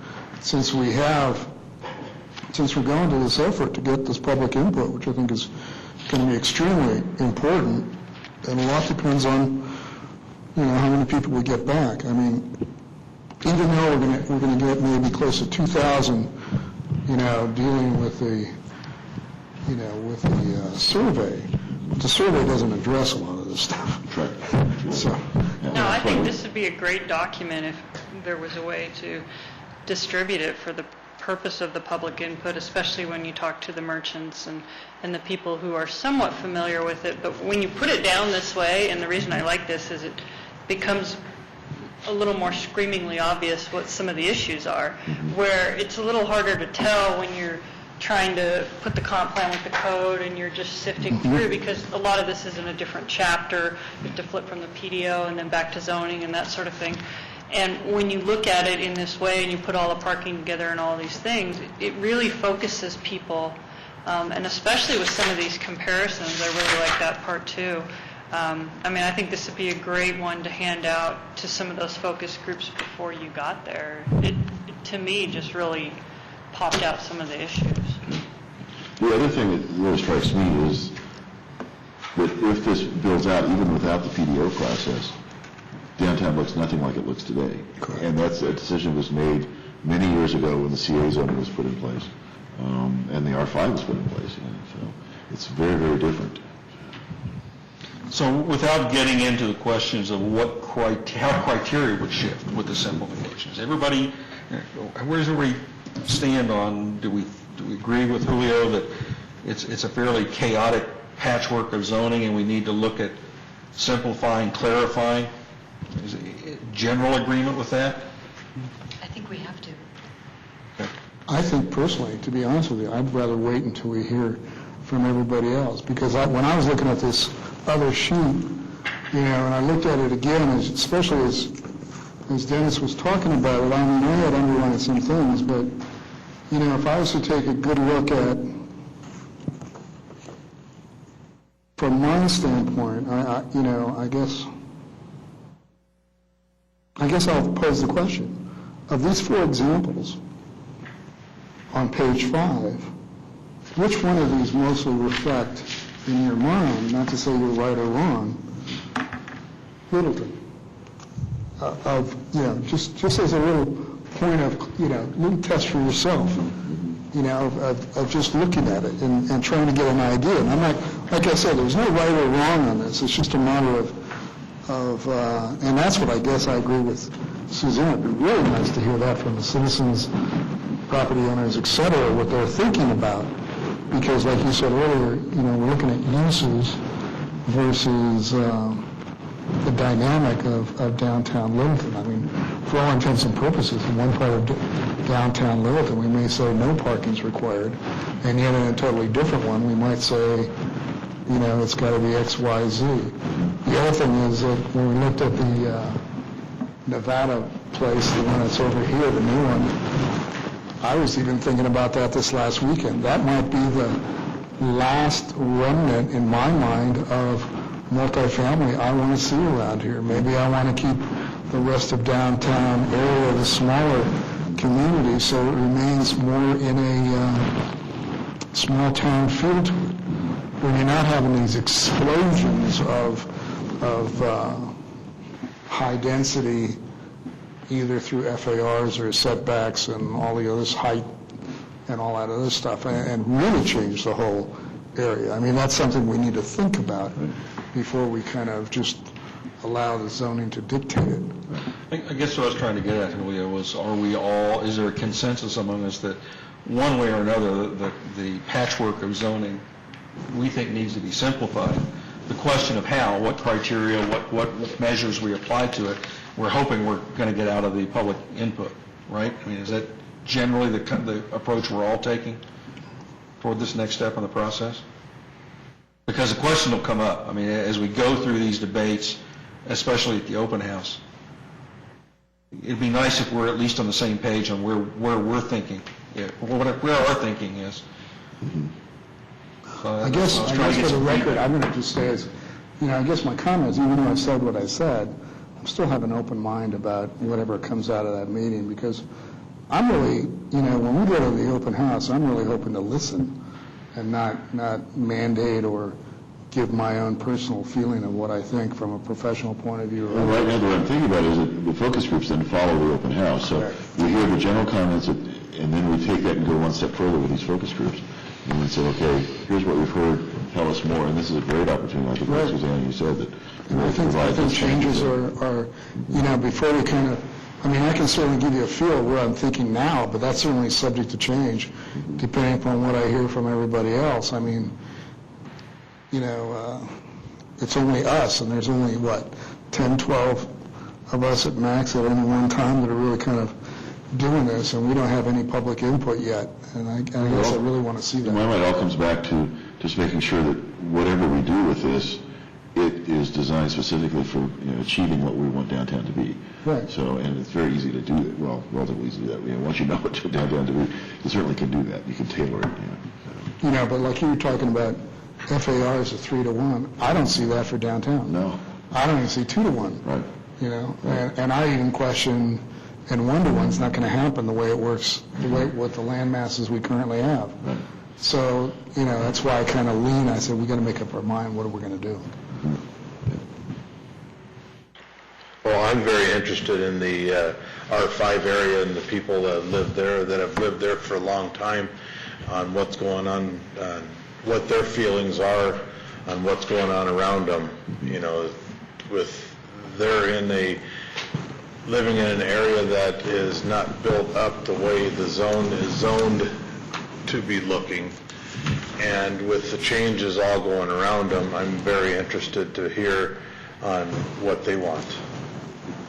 I think that's point of discussion, and I don't know if we do it now or do it later, but the way I'm thinking right now, I initially started going through and went through and got names of the owners and which ones are owner-occupied and which ones are not occupied, which are the units, family houses, and started thinking about having the targeted interviews for those folks. And then I kind of said, well, I think it'd be more effective actually to have just a meeting it may be more inclusive to have a meeting where we have everybody in one spot where they can hear each other. And Kind of a town hall meeting. have a town hall meeting with the residents from the R5, and maybe we have just the R5 and the residents from other areas, at another meeting, I don't know. Or maybe it's R5 and everybody else together, but it's something you think about. Do we have time to do that before the open house, or we're talking about follow-up? I think follow-up, because in my mind at least, I think we have the kind of the general comments coming at the open house, and then we take that into these more detailed meetings and get more details. Norm, did you? I think, as I recall, on Curtis Street, before I was paying attention in much detail, there was a hearing before the Planning Commission, I think, perhaps council, that someone on the border between the R5 and the B2. Right. Yes. And wasn't there was the conclusion, no, we're not going to let you switch from one to the other? I don't remember which direction I was going. Well, R5 to B2, I guess. But because we're going to address this comprehensively, wasn't that sort of the message that was sent at that time? That's my recollection. In the old comp plan, the one that we're using currently, I believe, Julio, isn't it? Don't they say something about that they wanted it, or was that in the 2030 that they're wanting to It was in the original code. It was in the original code. That they wanted to do it all as one big group. They didn't want to do it piecemeal at a time. Right, property by property. Well, I think it gets into the question of, kind of our vision for downtown, how much of a market is it for CA? Is CA the right way to go for that area or for any downtown? I think all those questions have to kind of come together. Is it important to have a residential area left? And is that the right residential zone? If that is, and is that the right definition of that area? Well, that's the other thing, if I'm jumping ahead on somebody, or squashing somebody's feet.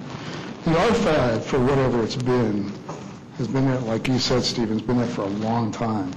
And it has not blossomed by any stretch of the imagination to whatever was envisioned when that R5 was created. And one needs to look at it. I mean, maybe this is it. It really even comes close to it, and I don't even know what the numbers are, but I don't think it's 43 units per acre on this. But the comment is still the same, that might be enough, and the rest of what is R5 should be something different, something a little bit more sensitive. I don't know. A lower. Either or a revamped CA for all I care, or a revamped something else. You can have the same category, but you can clean out the guts of it and redo it, in such a way that it makes a little bit more sense for the area. So we're just not constantly tripping over ourselves, which seems to be occurring, whenever we see any kind of a zoning category, or, you can do it on this street, corner street, but you can't do it across the street. I mean, we got into that whole issue, and that was a real disturbing evening, at least for me, because I remember voting against a project which made absolutely no sense to vote against it. But legally, I had to do it because that was the regulation, even though I didn't agree with the regulation to begin with. So I think it's appropriate now to think about those things so you don't get set up that way in such a way where you're legally bound to do something that you know that's not right. That was a very strange meeting because there was didn't seem to be any reason to go one way or the other. it was a difficult meeting to try to come up with an opinion on what the right thing to do was. Dennis, in the various zoning areas that we have within CA, we do have non-conforming properties still grandfathered. Sure. Do you have any feel for how many, what percentage? Is one area more given to it than another, or is it just kind of random? I don't think it's And not terrible. much? Yeah, I don't think we have that, compared to a lot of cities, I don't think we have that many. Yeah, I'd be surprised if we do, but, I don't have a sense how many we have. Because one of the things that occurs to me is having, most of the central area is Zone CA. Right. And you've got some B2, the R5, but I guess what I'm getting at is the discussions we've had previously about the character of the central areas downtown. We've talked about the small town feel, the little houses and all that. Basically, by the zoning plan, we've doomed that. Right. We've essentially said the long-term future for that feel is zip. The question then is what the economy, what the market's going to dictate and when, and it's going to rise and fall. And I guess the other question that isn't really addressed in the zoning ordinance, and so far not in comprehensive plan either, is how does the development within the R5 zone, granted that most of it's small, single-family houses, how does that development proceed? Does it proceed outward from the high-traffic corridors and the areas already developed as business and gradually take over? Or what's the risk to the current residents there of somebody coming in and checkerboarding it, and suddenly their property values, the integrity of that area as a small-scale residential goes right out the window? And is that even a role we should consider playing with a comprehensive plan? Or if we're going to talk about rezoning for maybe a modified overall CA, is that something we need to discuss explicitly with City Council when we talk about new definitions? Is that something that... Well, I think you achieve that through exactly the process we're going through. You start off with a comprehensive plan, you work your way down to the zoning. And once you have a clear picture of what we're going to do with this area that we call central area, then all of that will play out very comfortably.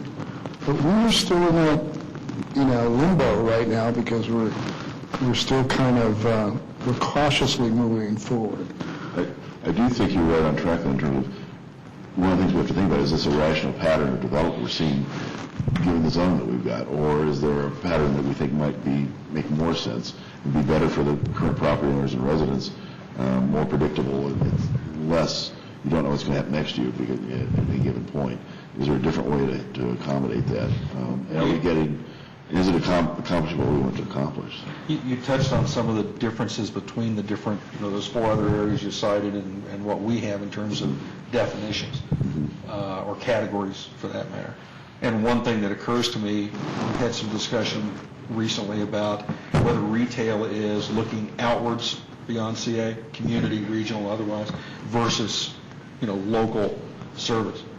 And I can see drawing a distinction between a retail business that's focused on the rooftops right around the central area, having less requirement, less need for us to demand or set aside parking area than a retail business or service business that is consciously, specifically looking outwards.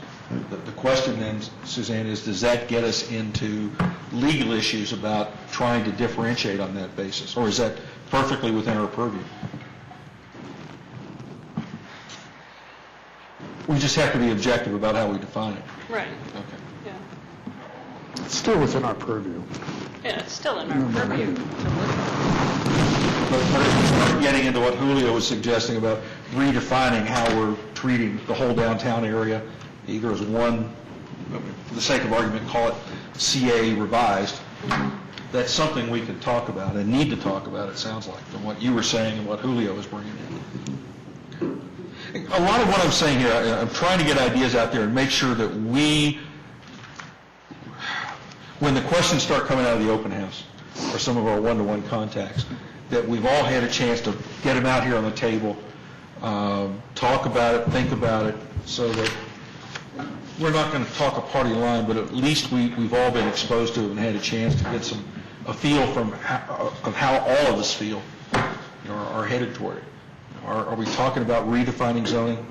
Are we talking about living with what we have? Are we talking about redefining terms and limits? Or are we going to try and make what we have work? But if we aren't prepared for that when we get out to the open house session, I think we're going to confuse people. So. Well, when we get to the open house, we're going to get a fact-finding thing. We're trying to find out what they think instead of letting them know what we think. Right. We want to know. But at least if we're all aware of what the issues and the possibilities are, we're all giving them the same kind of context. And I think a lot of people are going to show up thinking that this is what they're going to talk about. Because to a lot of people, comp plan and zoning, they don't differentiate between those. They're going to want to come and they're going to want to talk about issues like density in a zone and parking and those kinds of zoning issues, because that's what they think of when they hear planning, and that's usually what creates the controversy. I mean, the comp plan's up here kind of guiding it, but I think to average citizen, you wouldn't know what a comp plan was. So that's probably going to have to be the biggest part of my little keynote intro to this whole thing. So Yeah, I at think least you have the general. need to differentiate those so people understand, but so that they also know that they can give input on these ideas. But I don't think you can talk about one without the other. Well, we don't need to get into the nuts and bolts of it, which is Right. what we're doing here, but at least they need to understand the differences, the basic differences. Okay. Any other issues, feedback, questions either about the details or the things we've talked about? It's directly related to the next one, which is Segue. this case study, and I'm not sure where I'm going with this necessarily, but wanted to kind of go through the process, I think, of how planning commission makes a decision, how a developer makes a decision in terms of what's appropriate for a given location. And so I picked Nevada place just because it's one that's on our minds, I think, and I think it's a good example of, it's in the R5, it's got those issues, it's close to downtown, it's got, it's got issues about the design guidelines, in terms of how those are actually implemented, and I think it was a good example of, all that process kind of coming together. And plus, Planning Commission had done a lot of work on it, and I brought copies. Julio actually was around when that work was done. I brought copies of that tonight for everybody too, so you kind of see what they went through, kind of thinking in advance what's appropriate for the site, knowing that this is one of the sites that's very possibly going to redevelop. What do we think should happen there? If you look at the aerial photo and you kind of find the location, which is on either side of Nevada Street, north of Powers, south of Berry. It's both sides, right? Both sides. And you can see the old school building on the east side of Nevada and the playground on the west side with the two little buildings there as well. And you can see that the parcel on the west side is a little bigger than the one on the east side. And what you have around it to the east, you've got an office building immediately to the east on the south side there. And then you've got single-family residential, some of which has been converted to small-scale office. Immediately to the north on the east side of Nevada, you've got single-family houses. You're in the R5. And immediately to the north on the west side of Nevada, you've got single-family houses again. And then behind, across the alley on Curtis Street, you've got single-family houses, again, some of which have some commercial uses in them. And south across Powers, you start getting much more commercial. You have those little houses that have been converted. There's an office building there. Then you get down to the Rocky parking lot, and so you start getting closer to Main Street right away. So you've got kind of sense of what the character is there. The zoning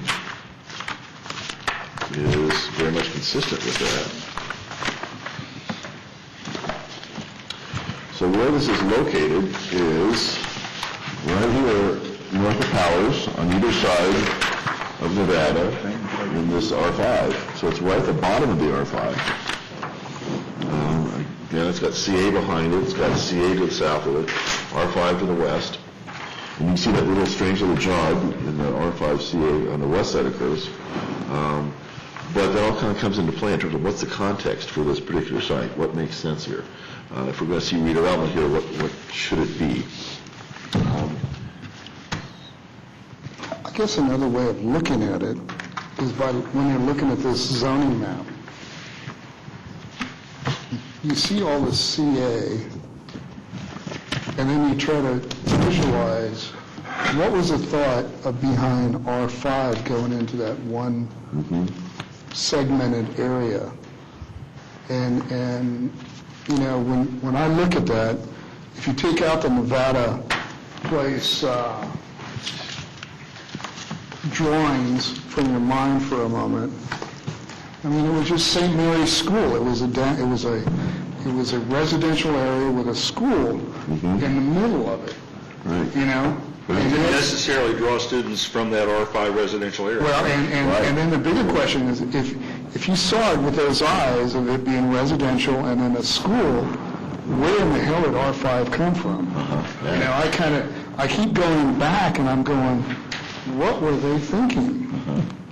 I mean, I just can't even, you know, there's probably some logic to it, but I haven't figured it out. And I don't know, was there R5 larger at one point before, and the CA took over? It was done so long ago. I have no clue. It knows the history on, there are no dates on our, rezoning, so. You know, you look at all the CA, and then all of a sudden you see a smidgen of B2, which was certainly probably for the cars, you're probably right. But even then, you know, it could have been accommodated quite easily by expanding the CA. Right. You know, they never even have to do a B2, so I don't know where that all came from. And What was the Littleton Center property zone before the CA? I I don't know. And it's been so long, I don't know. Or for that matter, the property up around the county building, before it was put Yeah, in. I assume it might have been agricultural. Or Because- industrial. Yeah, it's very possible, I don't know. Or to the north may have been industrial. because the CA itself has been around, what, 30, 40 years, 50 Yes, years yes, it's maybe? been a long, long I time. mean, that's for any zoning category, these are antiques. Yeah. I mean, there's just no other way of putting it. But presumably, even when the CA category or zone was put in north of West Main, at the time, it was still largely residential. A couple of professional offices were starting to slip in, that sort of thing. Right. But it was still largely the small frame houses. I mean, when I moved here in the mid-'70s, that's what it was. So it was done as CA with the expectation that there would be an evolution, a growth. Pretty dramatic, yeah, evolution, absolutely, you bet. So you're right, the R5 that's left could be a remnant. I have no clue, it just doesn't make any sense to me. I mean, I look at this aerial photo, and if you abstract the idea of there being this Nevada Place, and just look at it for the way it is with that school in there, that's all there was. And I don't know if it was, I mean, it certainly is the most cohesive residential area we have now in the downtown. I don't know if it was when the CA was put in place and the R5 was there, or if everything else north of Main Street was as cohesive residential. Well, that's exactly what Bob Farley said at the last, Yeah. you know, his presentation really swayed me in my thinking of, you know, knowing the history. I don't know if I would have felt as comfortable with the Nevada Place, even though it was R5, if I knew the history like he presented it. Yeah. Because I would have probably fought harder for for it to remain the way it was. You know, and that's why I'm saying, when I look at these zoning categories, they don't make sense to me anymore. I mean, the last presentation really, that Dick Farley talked about, really made a lot of sense to me, and I thought, it seems like, you know, somebody's trying to go upriver here, and I'm not quite sure why. And yet, within the R5, Nevada Place is perfectly consistent. Right, with the The zoning. yeah. details may have been an issue, and I wasn't here for the discussion, so I don't know. It fit perfectly from that standpoint, but I don't know, in my mind, do I want to see everything else around there go to up to 43 units per acre? I probably, my gut feeling saying no. At least not right now. But at the moment, do 50 we have years from now, latitude? maybe, but not now. At the moment, do we have the latitude to say no? I mean, given the R5 zone? No, we don't, that's my point. That's why I'm thinking we have to revamp and rethink and everything else. But it's important to get those facts out there on the table. that we can talk all we want about traditional downtown residential areas, but the bottom line is the die's been cast. Historical zoning. The die's been cast, essentially, for the moment. Norm? Couple things to give you context, maybe to answer some of those questions about how did we get to this point. John Ostermiller might be able to tell you something about that. On the other item, I guess, is when you're pondering the nature of this R5, what do the people that live there think, that own the property, owner occupants and absentee owners? What do they think about that? And that's some of what we hope to find out. We know from the one on Curtis Street, perhaps what one owner thinks and the frustration, I guess, that arose out of that. But what do the rest of them, the other 60 people in that area, perhaps, that are living there, some probably renters? Yeah, it really, I was surprised how many owner-occupied units there are. It kind of goes in clumps. Some sections have a whole group of owner-occupied, because it kind of, once it becomes more rental, it seems to be a trend, it changes over a bit. But a lot more owner-occupied units than I would have anticipated initially. But there have been a significant number of upgrades, remodels, Wonderful. renovations. Yeah, beautiful, yeah, absolutely, yeah. Dennis or Julio, do you guys recall what the citizens in R5 thought about the Nevada Place at the time? Or? I don't remember a lot of opposition. It did seem to be, yeah. I mean, I really don't. I think they were kind of surprised that the school left, and But they didn't see it as a substantial change in impact on them from the school to the it was nowhere near a Walmart. Put it that way. It wasn't as critical in there. Yeah, the traffic with schools is kind of awful. It's so focused.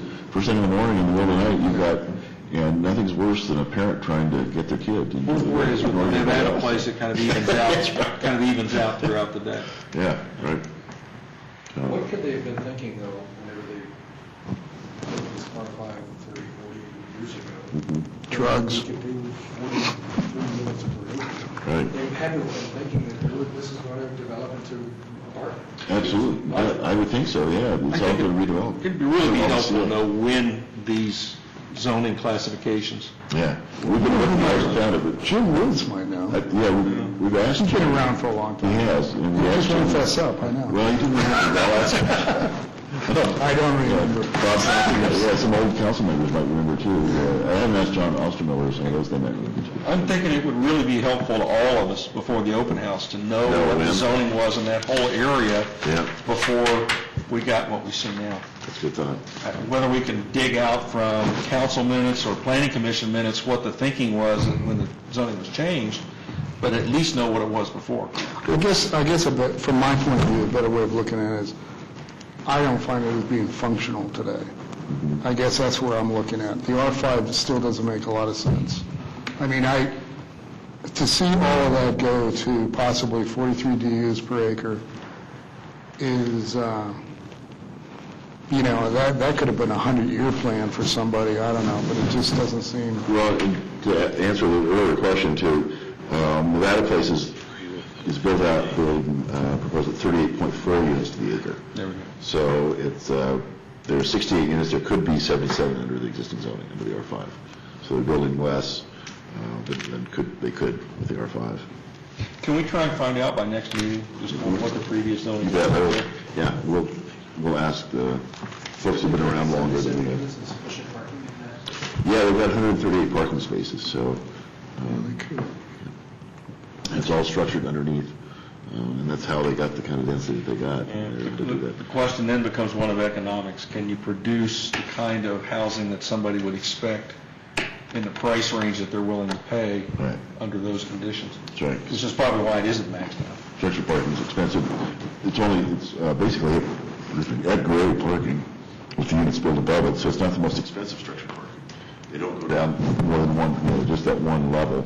if they'd gone down another level, it would have, it could have gone up higher, it had more units, but, it's that trade-off you have to go through in terms of, what can you get on the site, and what makes sense in terms of, the actual cost that you're putting in, so that's kind of... So there really were no issues as far as details of the proposal that seemed at odds with the zoning? It was pretty straightforward? Pretty straightforward with the zoning as it came through. The conflict, I think, came in with the design guidelines a little bit more than anything, that they weren't following the design guidelines. I think it does now with the final proposal. But again, harking back to the original materials, they came in with something that looked much more like more traditional East Coast brownstones, which are beautiful, but have no correlation to historic, what Littleton ever has been.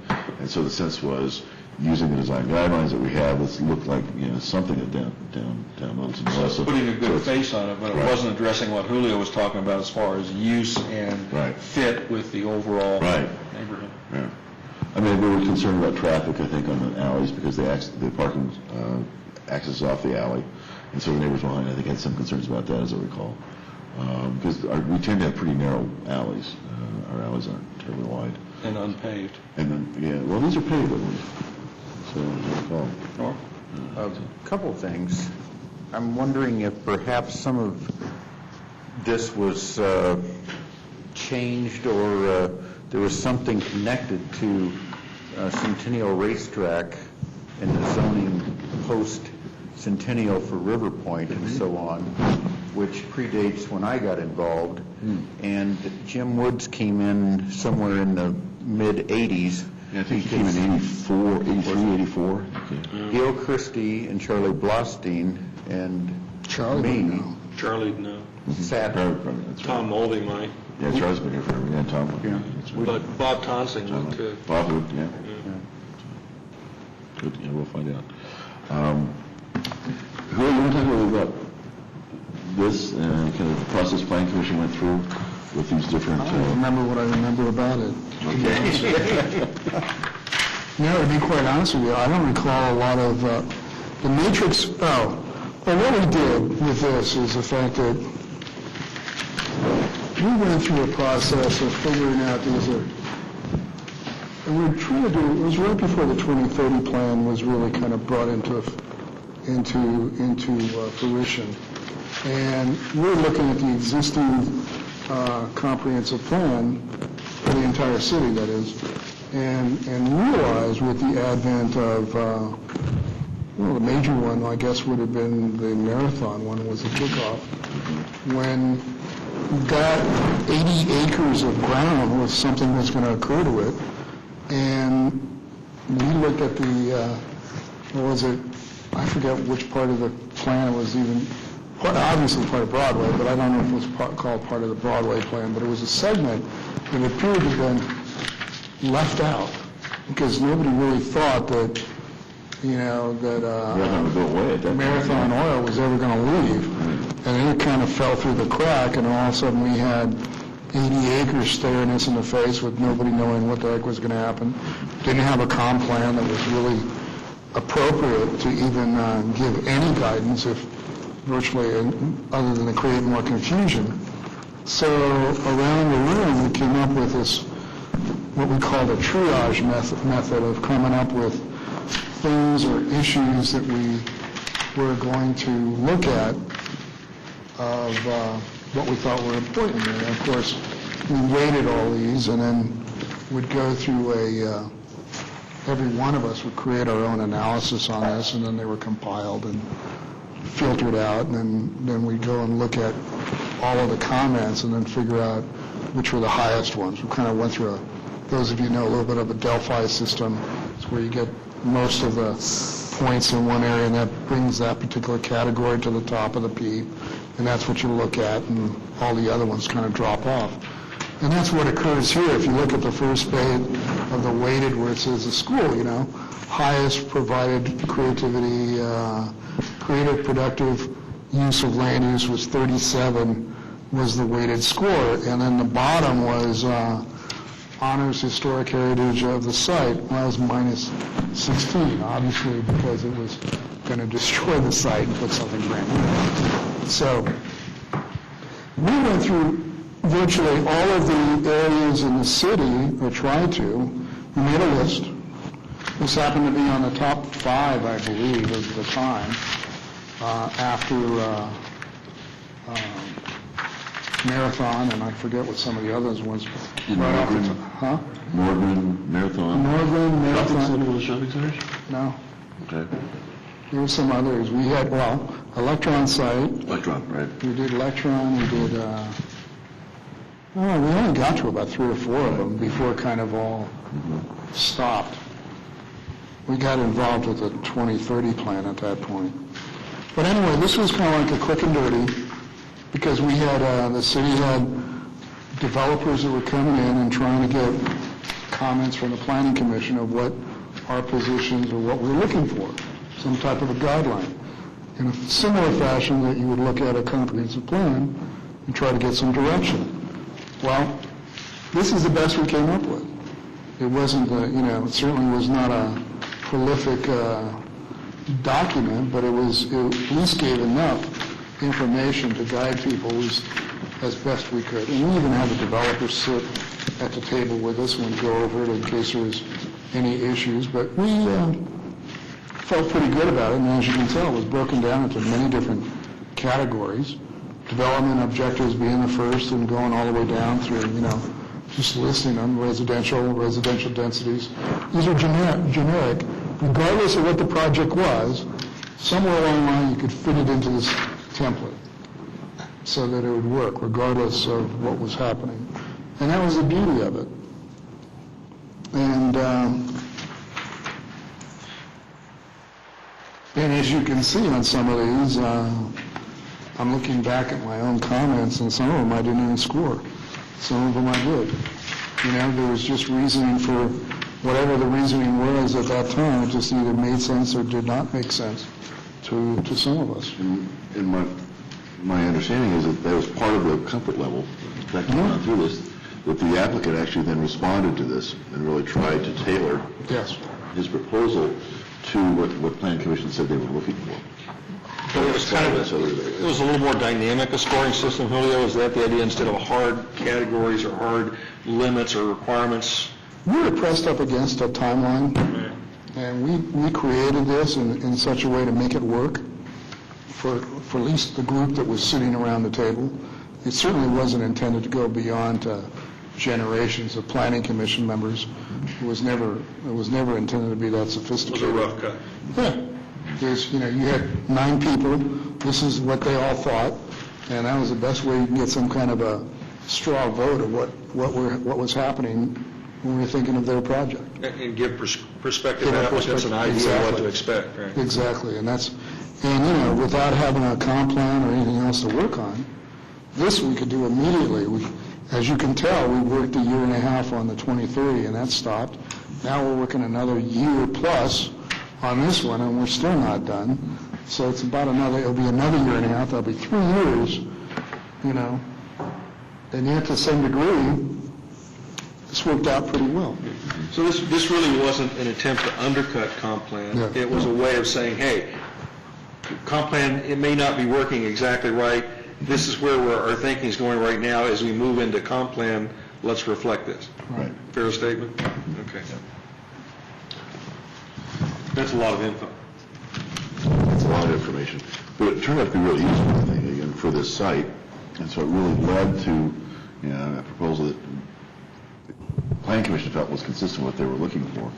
And because they'd had an opportunity to think about it before a little bit, in terms of here's what we're Well, basically, we eliminate. It was a process of elimination. We know this wasn't going to become open space. We know it wasn't going to become a community center. We knew it wasn't going to be, like I say, it's just a process of elimination. The highest points were coming, close to some kind of a residential rather than a commercial type, and so those are the pickings, if you will.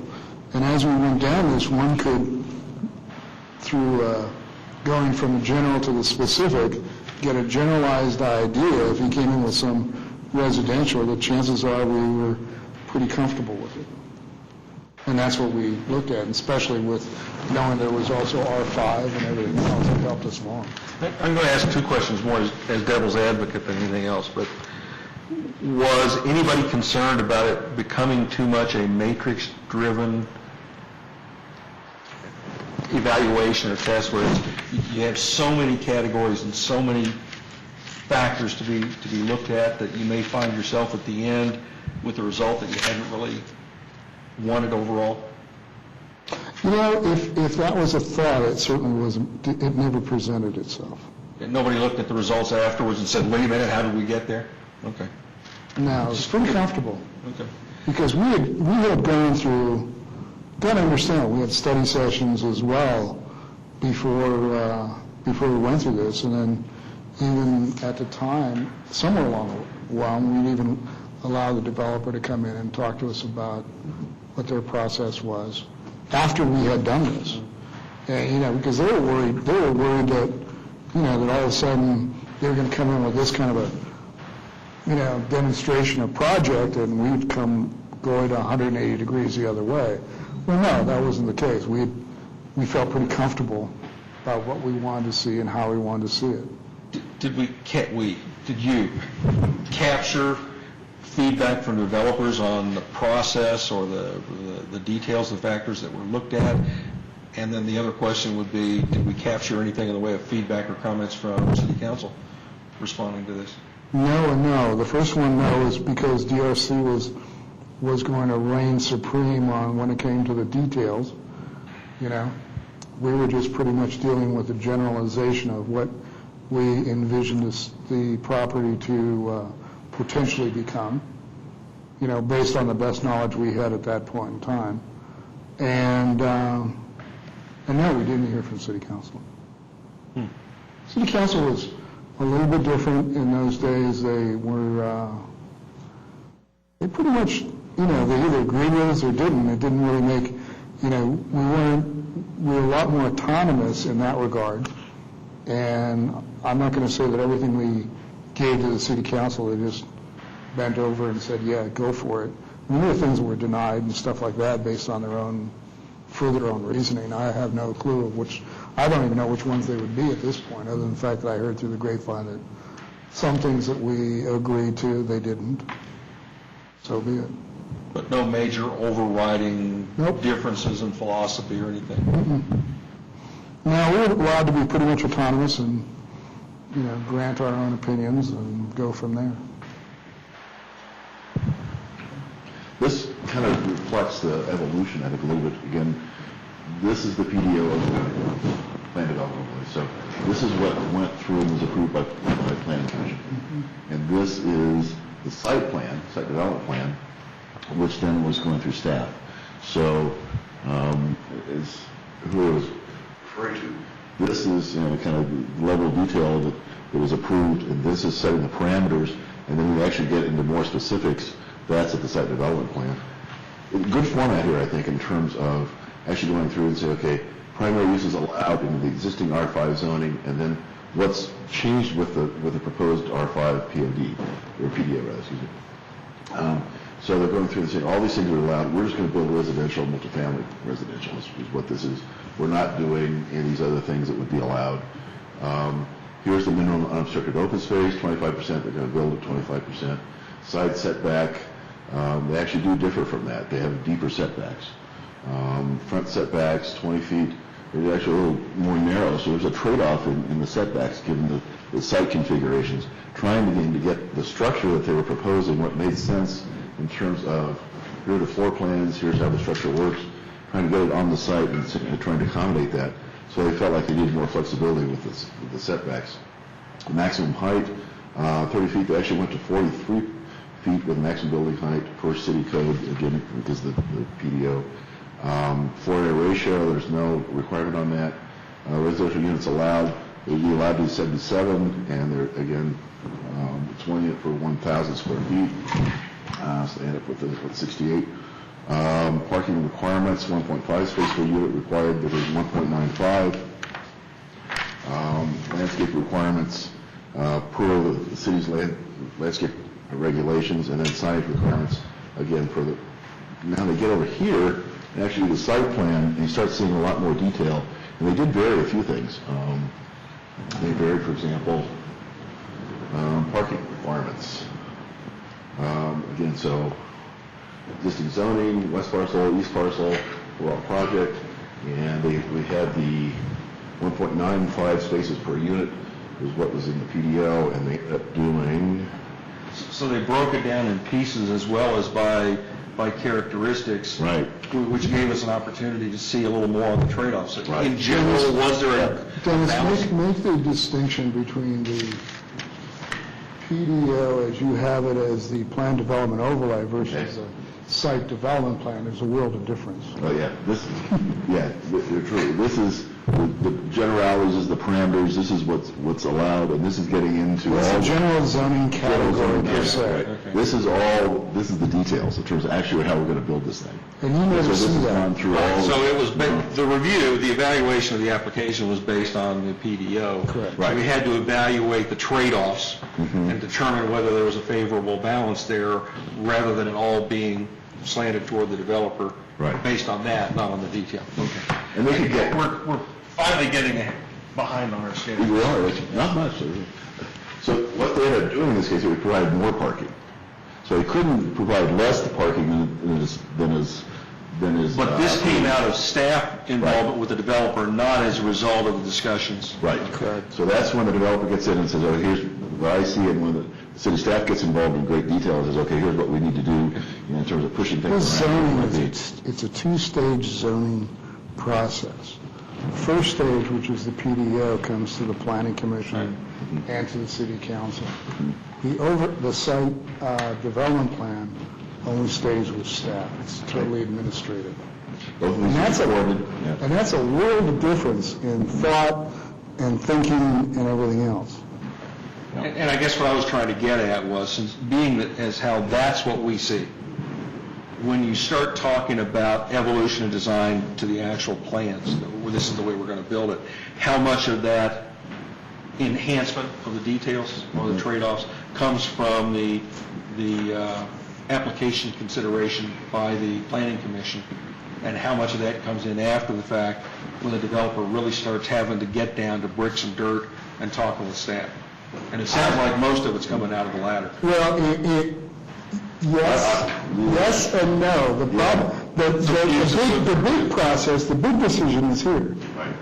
This is the political This decision. sets all the parameters. This sets all the parameters for all of the, be it the height, the parking, you name it. It sets the parameters. Motion for both the But then development the and staff. design is based upon this element to get to that. Right. And if you look at even the elevations, it's basically the same elevation. It's been tinkered with a lot. It's working with Farley and working with the rest of the staff and really, what really makes sense in terms of materials. How do we get into the real details here? And So yet, you start from seeing 15 feet away, you can't tell the difference. Right, you really can't. But some of the discussion in consideration of the application could impel developer and staff towards some of these refinements further on down the Oh, road. yeah, Totally. yeah. And you just start seeing a lot. And that's what I was trying to establish. But again, and I guess that's the uniqueness, and this is not true for all zoning categories. If this was a straight zoning, you wouldn't see any of this stuff. Right. The only thing that makes it so is the PDO process. And I think Littleton's unusual in terms of Yes, they are. how much review the city does on developments. How many developments come through this level of detail? Well, actually, that's not true. I think we find the only thing that's different is that we have a zoning category called PD, or plan development. Right. And then instead of a site development, called a final development plan. And it's a two-stage zoning process. And in the county, this particular second part has to go through a public hearing as well. I think what you're introducing all of us to is the fact that some of us still have a lot to learn about where things go after it comes before us, and what we need to keep in mind, or how much of that we need to keep in mind as we're considering these. And how much that's time, helpful. right, this is a huge block of time for the applicant and for staff working out these details. Jan Dickinson in our office is still working with Alexa on a daily basis on what's being built. You know, it's under construction now. to what's north of here, and it's still an ongoing process. Which reinforces the drive to give the developers, or potential developers, or property owners a better understanding of what to expect, so they can minimize their time on the front end and save it for the development, the detailed development. Although the closer you come here, Right. The more you put up here, it makes that easier. it makes it much But the easier. more clarity we give them before they get to there, the easier it is to get to this stage. Okay. Right. And that's why the matrix worked out as well as it did. Now, do I really think we're always going to get that detailed with any comprehensive plan? I don't know. More appropriate to a more complicated plan than to a simple Well, plan. it's a toss-up. In 8 or 10 months, we should have this discussion again. Depending on what the economy does. Anybody else before we try and get back on schedule? Kurt? One quick question. Okay. Has this site been in the CA zone? Would this have been possible? Yeah, it could have been. Absolutely, you bet. So it could have been the Sure. same thing with Sure. the CA? Absolutely. Still would have been a Thanks big, again. Good night. Yes, it would have been. Absolutely, you bet. It probably would have maybe been a little bit easier in some ways, I think, because the CA is a little bit more generous with things, so it's possible. See, if I was to do this in the county, Uh-huh. it wouldn't have been a CA or an R5. It would have been a plan development review, plan development Beginning. case. Right. With its own zoning category. Right. With its own process. Right. In this particular case, it was facilitated by the fact that it's immediately adjacent to the CA anyway. Right. On two sides. Right. So it's not like it was a sore thumb sticking out there. Right, exactly, yeah, absolutely. Okay. We move on. One of the things I sent out was a set of contacts, and hopefully this is not too confusing. On the left side, I've gone through and listed contact, this is a whole list of contacts for these different categories. Architects who design or built projects downtown, it's the first category. The second is business owners, employers downtown, and again, it's a kind of a random shot. I'm sure I've missed people. The third one is property owners, developers downtown, and the fourth one is I do have more copies. Yeah, sorry. Somewhere.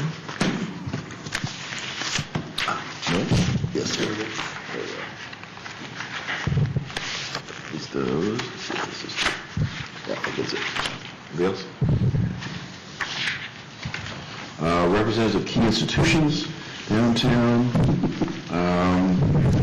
So when we say initial contact has been made, Dennis? That means that's the meeting, first of all, it's the Hulu meeting that Norm and I went to, and the second one was the downtown property owners meeting that I went to. And again, just a real brief explanation of what we were doing and let them know that we'd be contacting them. Okay, so this wasn't contacts you made with these organizations, it was contacts with people from those businesses or whatever through those, okay. These were people who were at that meeting, these are individual people who were at that meeting, right, exactly. So they heard the first sales job in terms of here's what we'd like you to do. What I'm hoping we can do, if people are still willing to do this, is kind of assign ourselves to making these contacts, following up. If we divide it up with this current list, if everybody would take 2 of the people with whom contact's made and 3 people with whom contact has not been made, we each have 5 people to contact and follow up with a questionnaire, and we get through this entire list. That does not give us any contact with residents, but again, right now I'm thinking that we can flyer the houses and have a separate meeting and try and get that kind of interaction with the residents, because we know where they live for the most part, whereas these people tend to be other places, yeah. I'd like to be involved in the In the flyering R5, stuff? yeah. Great, excellent. That'd be super. Does that sound like a reasonable approach? We've done a different color for the ones we want to do, and again, what we're thinking of doing in this case is having them fill out the questionnaire and then having an opportunity to kind of build upon this. So we'd have the same basic information that we're getting from everybody else. We've got, poor Craig doesn't know, we've got 3 other groups, we've got 3 other colors. The white ones went out in the Wilson report. We have a cream color that was in the Wilson reports that were dropped off at the museum, the library, and here, and some other places. And then we have a blue one that was sent out to VIPs. It's like the state reps and the governor and everyone else. And then this is our fourth color for people we actually talk to in person, so that when our consultant actually goes through and and he's doing a lot of analysis now already, he can pull them apart and have a collective in terms of all the answers, as well as here's the group, here are the answers that may be distinct from this one subgroup.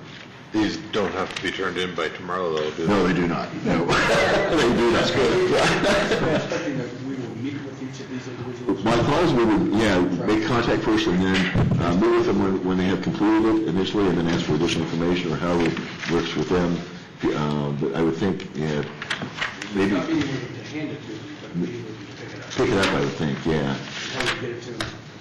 We can mail it to them, or you can drop it off and then have them fill it out at the same time. I don't know whatever works best for them and for you. I think it's going to depend on the individual situation. Bob said we could have another 2 weeks with this, and he could still get them done for us. So. We've got up the Tavern Ash. Yeah. Perfect. So today's the 13th. By the time we have our next meeting, if we could have them done on the 27th, if that makes sense to you, if people have time to do that. This is just a sample. I have millions more of these back in there. If some of these have, they're living in the city, they said, I already filled one out, include the little report. That'd be great. I bet some of them, I think, good question. I think we would want just the additional information at that point, probably. So then we just want to record what they have to say above and beyond, what other issues they see. So we're really seeing this as an opportunity, twofold.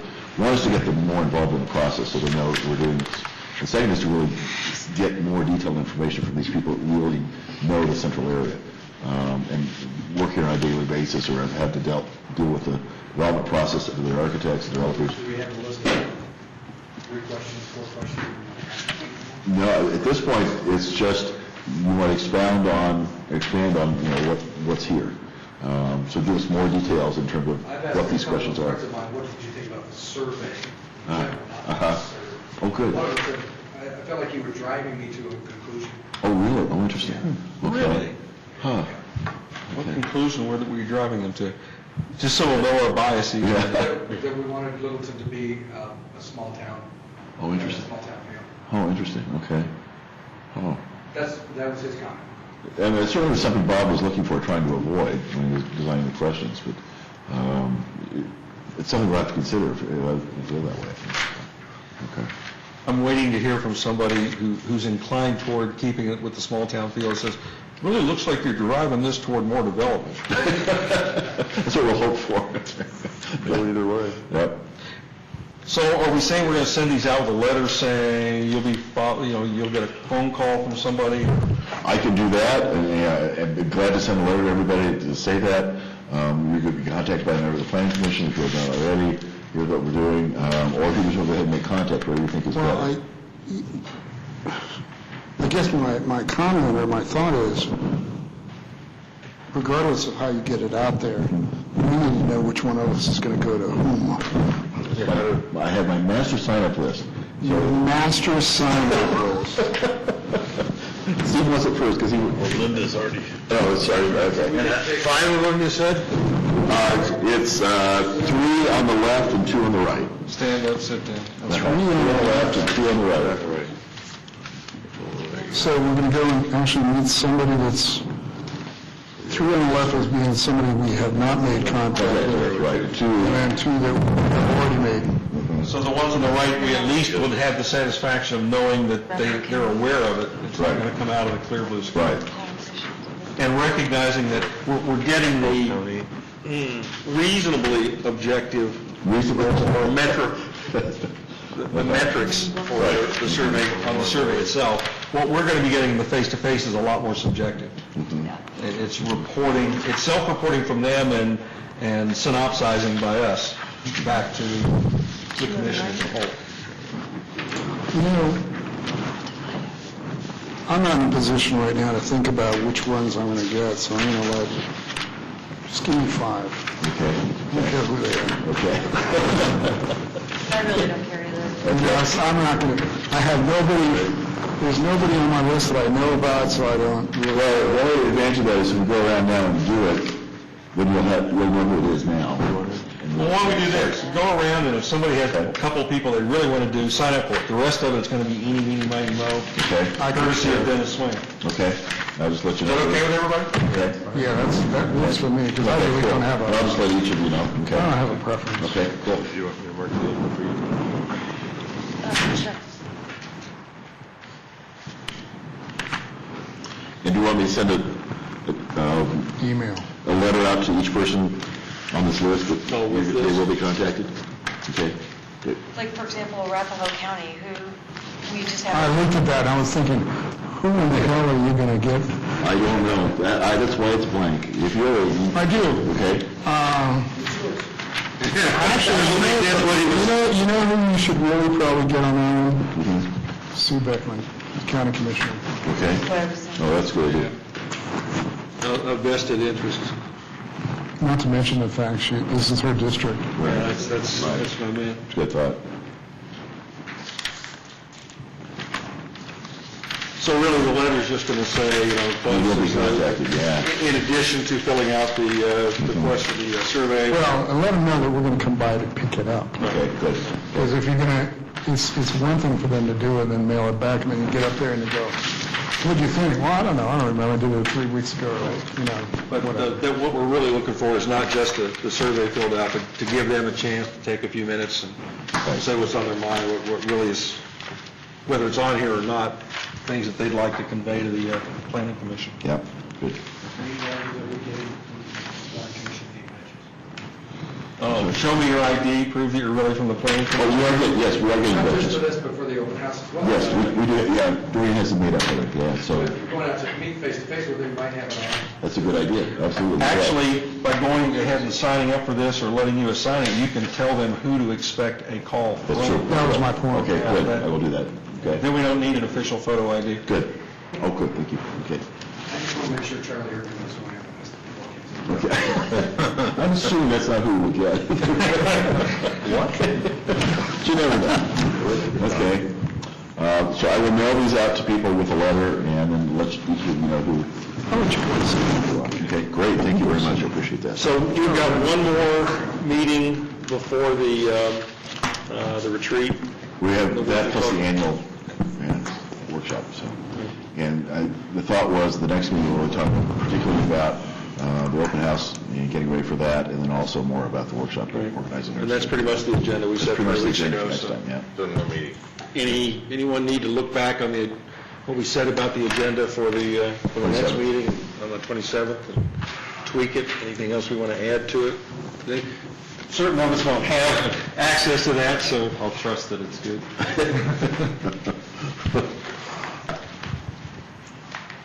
See, having said that, now I can't find my copy either, so. 27th, basically just the raw numbers from the survey, preparation for the annual work session, and preparation for the open house. So you're right, Craig, it couldn't have been much simpler than that. And that's probably, it sounds simple, but it's an ambitious program in any case. What's the date and time of the retreat again? The 2nd at... It's Saturday. It's a Saturday. And are we going from 8 till 4? Is that the decision? That's what I marked on my Okay, good. copy. Then we get breakfast. If we go to 9, we don't get breakfast. Go in what order if we start at 9. Lots of coffee, we have lots of coffee, constant coffee. Will Doreen be bringing Craig and Alicia up to date on some of this stuff that we decided weeks ago about what was coming up on the Saturday session and the coming meetings? Well, I can too, yeah. Okay. Just so they have some idea what's coming up 2, 3, 4, 6 weeks ahead? Sure. Okay. One of the things I noticed is that on the website, I didn't notice where we have the comp plan process. Yeah, it's still not there, and I've got to check with Kathy and see what's happening, and it's also impossible to find the agenda for these meetings.